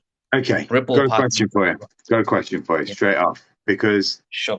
we've just had the Bank of England release 2 documents, right? And in 2017, Ripple worked with Bank of England to do a proof of concept for a symmetrical payment system across cross-border payments, right? And in their latest document, they didn't actually say say Ripple as such. They just said that they were going to keep them on to, and they've taken lessons from Ripple, but they didn't actually state that they were going to use Ripple. There was a blurred line that me and Prosperity Fund actually had a conversation about, because they mentioned Ripple, but they didn't actually say they were going to use Ripple. However, it inferred by the wording that they were going to use Ripple, but they never actually said it, which again to me is a sleight of hand. What's your thoughts on that approach to this? It's not just a sleight of hand, it's fraud, because what they're saying is we've partnered with Ripple, but you actually open the document. How many times is it mentioned XRP? 0. So they could be using other DLPs. This is what I'm saying. Ripple is a crypto provider. Crypto means business, not XRP means business. They can provide any other crypto, whichever one makes them more profit. So then you have people like 24 Hours Crypto saying, ladies and gentlemen, Bank of England to be using XRP and XRP network for... No, it doesn't. You open the document, it's not mentioned that XRP is being used. It just says they're flirting with Ripple, basically, for possible use. But there's nothing set in stone to say which DLT they did. They didn't specify which DLT they're using, and Ripple uses multiple DLTs. So it's the fact that these people are still perpetrating, like Digital Asset Investor and all these people. And I've heard from the Vine that people like him got invited to Swell. They were paid by Ripple. We have to be careful here. The space has been co-opted, and this is what people don't know. I've had people personally tell me, dude, there are CIA people in Discords, right? Controlling narratives. There's people paid. There's JP Morgan employees. There's people from the team. There's developers. They masquerade as some benign figure, but they're actually out to drive a narrative to keep the echo chamber going, for us to continue to drink the Kool-Aid, to continue the sales of XRP. Because that's what they like. They like to lure you in before they sacrifice it. It's all about sacrifice. So, Jemmy, I see you in my chat, and Jemmy, Jemmy is the Zach Rector's moderator, and there's Jemmy.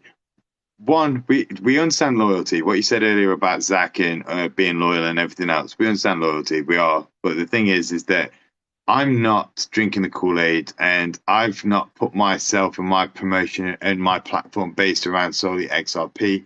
My platform's based around being real and being about actually deep diving the products and actually trying to understand the tech and basically getting all that information out to you. So I understand the reason why Zach and what Rick said about the fact that when you've built around, there's a lot of money to be lost. So I totally get that. And Jeremy, when we go down these rabbit holes, yes, we do find information that we don't like for our investments. If you're invested in something and then you all of a sudden find some information that goes against what you thought or believed, it's not about the fact that you shouldn't like it or hate it. It's about the fact that you need to adjust your out strategy. It's about understanding, okay, this bit of information has come to my head. Now I just need to look at where I'm going to come out. Is it going to come out exactly the same as what I planned it? I mean, when you do the investments themselves, it's about just adjusting your plan for your crypto assets and how you make money. It's not about being attacked, because the only way you can attack somebody on a token is if you're too heavily emotionally invested in a token to actually feel attacked by that information. If you're in it for business and you're in it for strategy and you're in it to make money, you should be like, okay, that's bad for this. I need to figure out how much of an impact this is going to be for this value price. I should be able to watch it on the charts. Will I be able to get my end goal result if this happens and this happens? Okay, if not, I need to swap to another option or wait until I get to a certain point and move across to another token. That's what we should be doing with our tokens. You don't think any differently with the money in your pocket. We don't hate. There's no such thing as hate on an investment. It's just about learning to actually deal with the information. And it's not FUD, it's not misinformation when it's provided by the government and the SEC and the Bank of England, and it's down to your own interpretation. So I've got my own interpretation of the term sheet that was provided by XRP Chat, not Crypto Eddie. Crypto Eddie did not leak that. That was on Crypto Chat. That was on XRP Chat. And I had my own interpretation of that. And Eddie got called a liar for her interpretation. I got called a liar for my interpretation. He's now being called a liar for his interpretation of the Bank of England's information. I'm being called a liar and a spreader of FUD because of my interpretation. Do you see where it goes? Just because you interpret something differently to how you perceive it doesn't mean that we're liars. We just see it as in a different way. And we want to correct our portfolios, our assets. We want to adjust accordingly. That's the reason why we do it, Jemmy. We're not here to create FUD or hate on you or Zach or anything else like that. We just want the facts out there for other people. Now, this guy seems to go down Twitter and he goes full ball. I don't like XRP. This is a load of crap, blah, blah, blah. I'm the opposite. I still like XRP, but I'm just not drinking the Kool-Aid on it. That's the reason why this guy and me are having this chat. Sorry, calling you this guy, Rick. That's the reason why we're having this chat now. Yeah, the word FUD, I hate it. It's basically a cop-out term. It's like conspiracy theorist, has no bearings. Just something to just say, oh, you're an idiot or you're malicious. Like, you have to engage with the points rather than just saying FUD.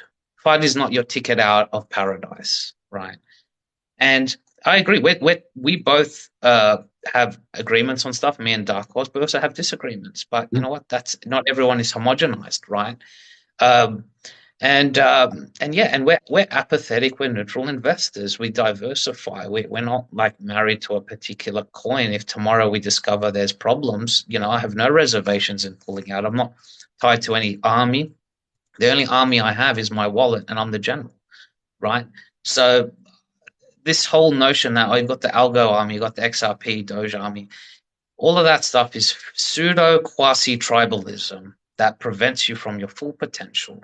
Of making money. That's the end of the game. 100%. Can you just give everybody your Twitter handle? Because there's quite a lot of people that joined it that haven't been here from the start. So I'm a YouTuber. It's CryptoCurrent and Crypto Rick. But yeah, crypto Twitter is CryptoCurrent77, and YouTube is CryptoCurrent (Crypto Rick). Just look for the yellow symbol. So, this live has actually been pretty good. It's nice to meet you, by the way. Just out of interest, everybody is actually saying, do you like Hex? Are you a Hex supporter? Yes, but that doesn't mean that it's 100% safe from having its problems. So I'm not a Hex maxi, if that's the question. I'm actually not a maxi of anything. So I'm a diversified investor. I hypothetically, of course, have multiple assets, like up to 20. Again, hypothetical, because I don't want to admit I hold digital assets. But so this concept that Hex maxi, XRP maxi, it doesn't bring any fruition because I'm very skeptical. I'm even of the opinion that Hex could have problems. Pulse Chain might be a scam. I'm not willing to throw the dice on any one army or token. I just want to survive at the end of the day. That's what I'm a survivor maxi. I just want to survive the purge because most of it's a Ponzi scam, and you got to find which ones potentially aren't and diversify and hedge your bets. But did you see? And thanks for answering that, because that kind of covers everything. That's because normally when people come up on the Hex, they are full ball Hexicans, and they quote Richard Hart like to the hilt. And it's like, oh, come on. Are you in it to make money? Do you agree it's there to make money? Okay, great. It's not going to be the savior of all and the destroyer of Bitcoin and Ethereum when it sits on ERC 20. But let's not go there. Let's not go there. Did you see Gary Gensler's latest video and how he's coming for influencers and social media people now? Did you? Yeah, I saw that. I saw that. I reposted it on my Twitter this morning. I was like, damn, that's going to be a lot of people deleting things off their Twitters and their TikToks now, isn't it? And their YouTubes as well. Yeah. So anyone that lives in America, I would be deleting stuff because thankfully I'm not in America. But even then, like we shouldn't be shilling, especially when there's evidence on the contrary. And it's fine to review projects, and I think both of our channels do a good job at critically analyzing and reviewing. I think there's no problem with the reviewing. But when you start shilling, I think that's the problem. And there's a lot of YouTubers who, get paid by certain people to do music NFTs, and it's just So it's been this live's been going on since 3 weeks, but it's barely even been 2 hours. So chill out, user. I see you in chat. So yeah, when I saw that from the SEC, just to kind of let you guys know in chat as well, that France has just done 50,000 social media accounts for crypto assets and for shilling, and they're actually looking at the laws around fraud for those 50,000 accounts in France. The UK are currently actually looking into it as well, and so is the US. Well, he's definitely coming for him now because he's done that video. He literally, on the Securities Exchange Commission website, or if you go to my Twitter account, or I bet it's on Crypto Rick's account as well, the SEC has just released a Gary Gensler special video where he talks about how social media influence on crypto assets is actually fraud. So take a look at that, guys. Be aware of that. Yeah, so, and I wanted to also tell a little secret to your viewers. Some of these XRP influencers, we actually found they had secret Proton accounts since November 2022, but they never told you that. I'll basically be doing a video probably another time on my channel, but basically they will tell you that they're all in on XRP, but they're lying. This is what comes back to the fraud thing, is they're not fully transparent, and some of them have conflicts of interest that they'll never tell you about.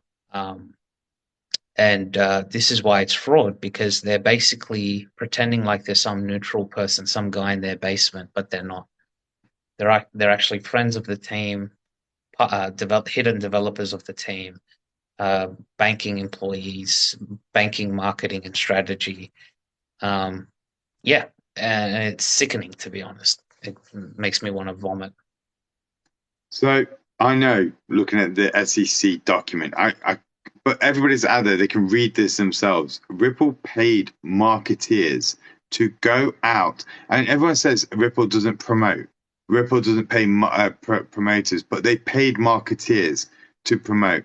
They also paid people to actually create abilities for XRP without actually doing the development work or any sort of blueprints or anything like that. It was just to come out with, which is why I think Quincy goes really, really fast and strong with the because I think there is some sort of I think I've even said this on one of my posts. I think Quincy's a great salesman.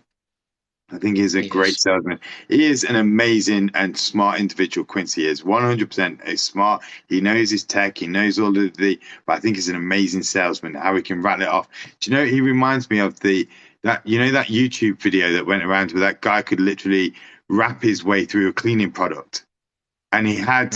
And he was like, it can get your shoes clean, and they could do your doors, and you could do your windows. And he's like, everyone's like mesmerized because the guy doesn't stop talking for like 2 minutes. And you've literally bought his. I was thinking about buying it, and I'm in the UK. It was that good. The way Quincy does that conversation, I think it goes so quick and drills you with so much information. I think it's an amazing sales tactic. But if you actually slow it down, he actually says nothing really. And someone actually asked him a question. They said, do you need to use XRP to use RippleNet? And instead of just saying yes or no, he's like, well, it depends on what you mean by blah, blah, blah, blah. But if you want to actually do it distributively, and it uses big words to divert the attention. And this is the problem here is you want to answer questions very crisp, just like both of us are talking now, very crisp and clear. But he doesn't do that for a reason, because if he were to just say yes or no, he breaks his NDA. So I don't trust anybody who signs NDAs. If you're an NDA, I don't want to talk to you because it means you're not being 100% truthful. And the reality is he made egregious claims that all the debt and all the money is going to go on the XRP ledger, and you could do this, and wow, and Zoom, and there's a lot of things happening, and he misled us. And then he never mentioned that XDC has a private ledger. So XDC has a private ledger. It's moving value without even using the XDC token. Did he mention that to us? Nope. No. He just talks about what dApps and what this and what could be and what should be and what. But ask yourself this question. You've got an enterprise-grade blockchain like XDC. Who's actually building on it?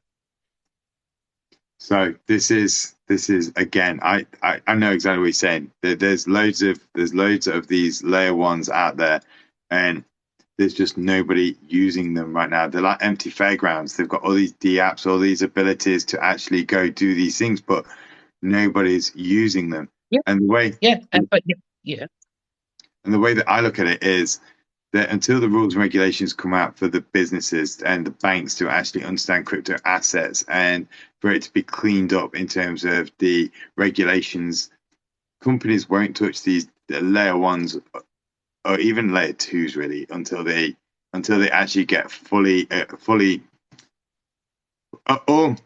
ultimate confidence on the fact that they're going to be covered and they can actually utilize them. There's a lot of money in these layer ones. There's a lot of board of directors that have come from major companies to use them. But until they actually get the rules and regulation in, I think they're holding fire. So there are a lot of layer ones. I've got a devil's advocate. What if they have built, but it's all private on the private ledger?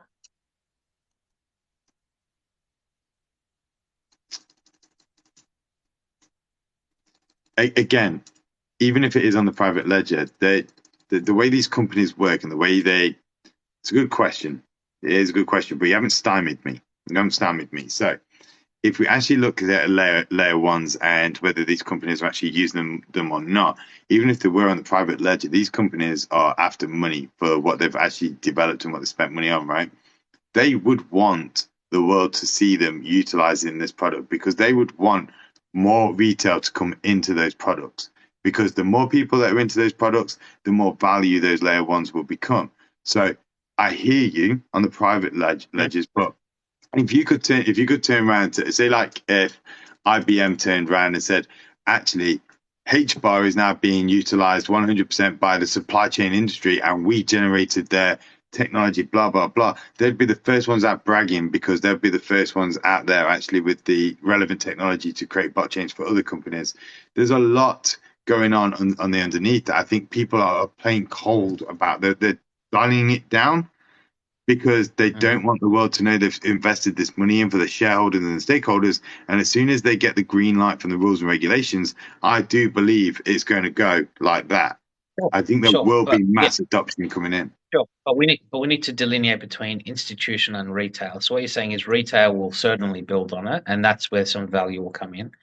Yeah. But we can't say, well, institutional grade trade and global trade and finance, because the majority of that global trade and finance will happen on the XDC private ledger, which will not utilize the XDC token. So, yes, Mr. Bob's music NFTs might be built on the XDC ledger, but that's the value you're going to get is from the dApps that are built. And even Quincy Jones himself said that the values in the dApps, not necessarily the layer one token.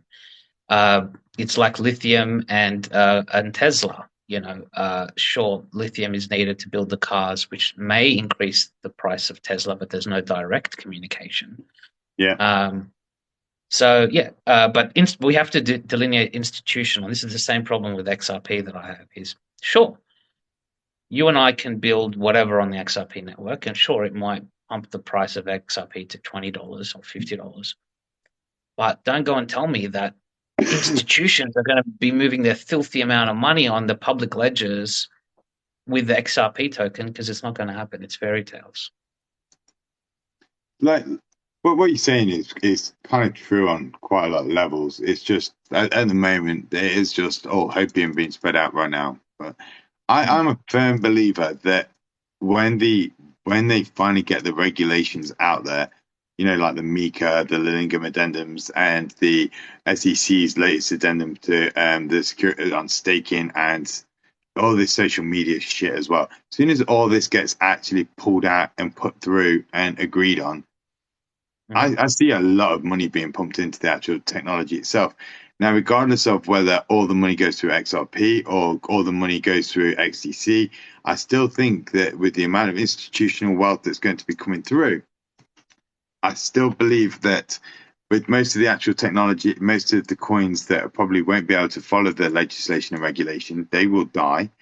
And I think that once you start pushing the market cap back from 23,000 tokens back into a small amount of tokens, which are going to be the ones that survive it, I think the market cap will actually push up most of these tokens' value anyway, by the fact that there's limited amounts of them, limited amounts of availability to actually put money into, and the amount of people that are currently own it anyway. So I think what we've got is a high increase with it's just about getting the right tokens. And with XRP, that's the reason why I see that price value, because like you said, it's private ledgers. And we already know that they're already using a leasing market maker already with XRP. And it's clear in the Q3 and the Q4 and the Q2 reports.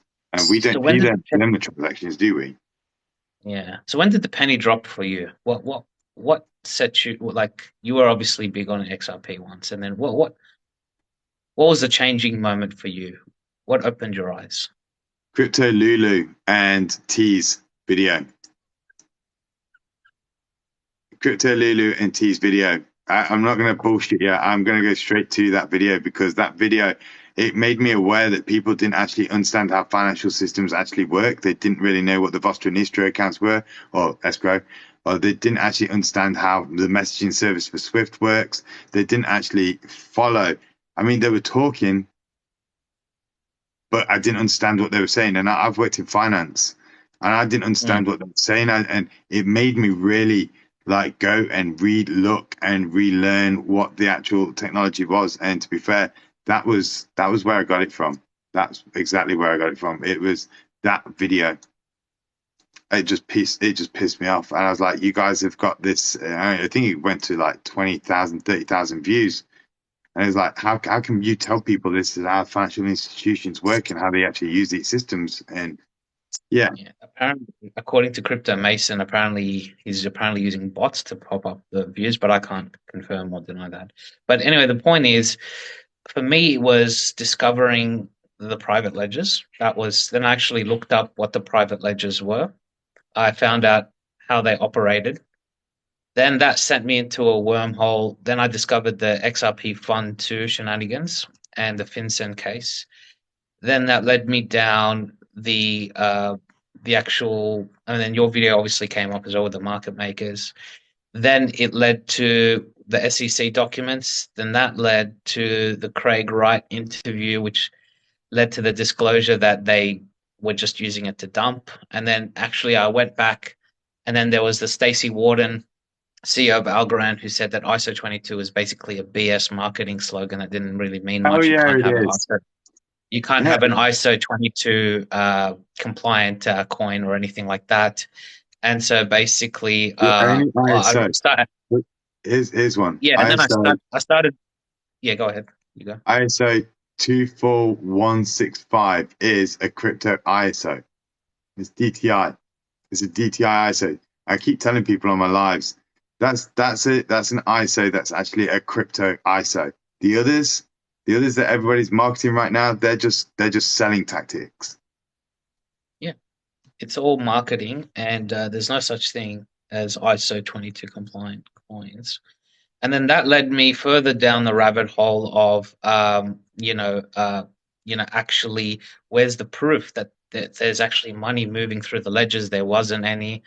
And then there was, okay, who's actually building on it? There was no one actually building on it. And then it's like, okay, is it gold back? And then I found out no one's actually hoarding this stuff for gold. And then I found out that they were dumping. So it's like basically every presupposition that we had basically turned out to be false. And that pissed me off probably more than you. So I'm still pissed off. Even now as I speak, I'm still extremely pissed off. I'm just thankful I got out early enough to spare my sanity. But there's a lot of people who are going down. And this is a warning. It is be careful. I got fed up. I got absolutely fed up with hearing about the buyback and hearing about all of the money and all of this. So I did a whole video on like shouting, calling Zach out basically, on like where's the proof? Where's the actual information? Where's the? I messaged it to Zach Rector direct, and still to this day not got any sort of information of the proof of all the money. But again, I do have this proof that they do actually think it is all the money, mate. And I'm sorry, I 100%. Well, where's it gone? Where's it gone? I think I closed it down actually. Give me a second. I'll bring it back. So, give me a second. I do actually still have that whole proof that they do believe in. Wait for it to open. So they do believe all the money, but it's not all the money as in what you think. So this is all the money. The world's billionaires? That's what they call all the money in this buyback. This is actually comedy. S, man. And it goes to S. I'd have thought there'd have been at least all the way to an AA. Do you know what I'm saying? It's that's what I got given. And again, like I say, when you actually look at these supporting models, information where they get it from, it's fucking ridiculous. I'm speechless. As I said, I'm ready to do deals myself. I'm meeting with the federal bank next week, and we're negotiating a $100,000 Dogecoin, but we got to negotiate it before they steal it back. Mate, I mine Doge. Can I jump on this? Can I be in the secret committee for Doge? Because I mine Dogecoin. I know other people that mine Dogecoin as well. Can we all join? Yeah, you can join, but shh. And but we're gonna meet with the feds, but not we're gonna meet with the Treasury. We're not gonna meet with the feds because we don't like them. Right? We're gonna do the deals. Come in. Shh, come here. Okay. All right. And we'll call it a proposal because we don't want them stealing like what they did in 1930. Like we can't have them risk stealing our Dogecoin again. Like it would be just. Right. Can we just say this, right? I had this argument with Zach, right? And I've had this actual conversation with Echo. Right. I keep saying argument. I've had this debate with Zach, and I've had this conversation and debate with Echo. But it's more of a debate with Echo. But it gets a bit more argumentative with Zach. So I don't intend it to. But when the government actually bought back the gold in 1930, the US was screwed. They had to buy back gold to be able to back their own money to create. That was like and do you know what? Because $100 of gold back then was the equivalent to $10,000 of gold now. You were able to keep up to $10,000 worth of gold. So anything over, they force bought it. Now, to me, that's a Robin Hood scenario. They had to take from the rich to give to the poor. And yet that scenario itself was then utilized as the way that the government was able to steal our gold, take our gold. What, are you admitting you were that rich that you had so much gold in your house that while everybody else was struggling that you couldn't actually give back to your own country? It was a positive that the government did, right? And they ended up switching it back in 1970, I believe it was. But the fact is they did that to save their own country. They did that for a reason to save their own country. They didn't buy it for XRP so they can use it on a DLT, right? Of course not. It's just rubbish talk. I mean, XRP is a DLT. That's all it is. It's not gold back. It's not precious in any way. It's not something the banks are thirsty after. And we've already mentioned earlier the reasons why they're not thirsty for it. The fact that you and I hold it is more proof that they're not thirsty for it. The fact that the Fed basically ignored Val Hill's proposal shows to you they don't give a they don't give a rat's bum about our XRP. The exchanges aren't holding it. None of them are holding it as proof of reserves. Jed McCaleb sold all his. Jesse Powell, Chris Larson sold all his. They're now billionaires. Someone once told me, if you want to get rich, follow Jed. And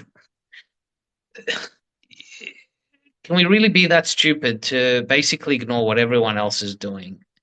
Oh, but Ripple is buying it back. No, they're not. They're selling more. They're selling 9 billion. They're buying back 8 million. Can you do basic subtraction for me? How much did they profit? Oh, but they're buying it back from secondary markets. Yeah, they need to because they want to resell it again. How do you think they buy and resell? They need to buy it back. They've got $8 billion. They've got $8 billion worth of XRP sitting in a wallet, and I was trying to get Zach to admit they've got $8 billion sitting in a wallet of XRP, and it was just going round and round. I said to him, "How long have you been doing finance, Zach?" I've been in finance doing balance sheet cash flows and P&Ls for about just over 20 odd years now, and he was like, "Well, I've been in business for 8 years." I was like, "Okay, so." When I'm telling you this is a sleight of hand trick with money on a balance sheet, then would you not? I mean, just did as usual, Zach, me versus Zach thing again. But Zach has too much conflicts of interest. He's not going to burn his YouTube, which is based off XRP. Agreed. All the websites and podcasts. He's not going to sacrifice. Even if he knew the truth, he's not going to tell you, and he's not going to admit. So people have to be mindful that this is his livelihood. It's good viewership, though. I'll be honest with you. We had. During that live where I went up there, went all the way up to 330 people.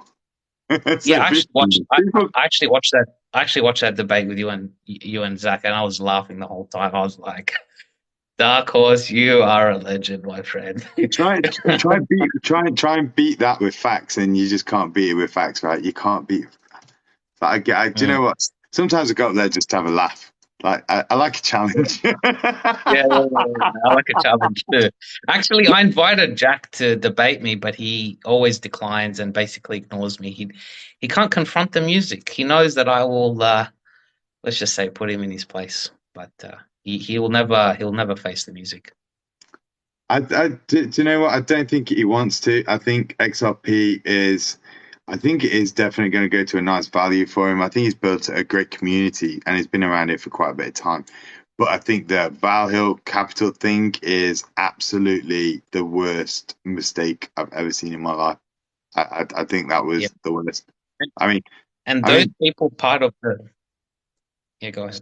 No, go for it. And those people part of it, you're right. You're right. Sorry, buddy, go for it. Those people who are part of it, that's forever going to be on their record. If me and you did that, we would be copying hate left, right, and center. But they're suddenly getting away with it, and they're suddenly downplaying it. Like, Linda P. Jones went on a podcast saying, "Oh, Ripple shares are not as good as owning XRP." Well, I disagree. You own Ripple shares, you profit when Ripple profits. XRP, there's no guarantee you're going to profit if they profit, and that's dependent on them using XRP. Ripple shares are definitely what I'm very much interested in, and I know quite a lot of people that are actually on my channel, and some of the people I've spoke to, they also own some Ripple shares now as well. So that is definitely where, because if they are going to become a bank and everything else, then fair play. Those shares will actually moon like crazy. I mean, that's not financial advice. That's just, you ever seen a bank's freaking shares not moon? Yeah. And that's the reason why the Ripple shares are $26 and XRP is 33 cents. Like, clearly there's a lot of demand for Ripple shares, but there's not much demand for XRP. And you got to ask yourself, why? So I think we've gone around everything, haven't we, buddy? I think we've actually covered everything. Is there anything you want to ask me? Or no, I just think we'll just basically... keep in touch and well, see what happens. You now know I've got this account. If you're not going to build a TikTok account, you are more than welcome on this account any time of the day, right? And do you want to just put out your your accounts so everybody in the Yep. chat can actually hear Yep. them So again?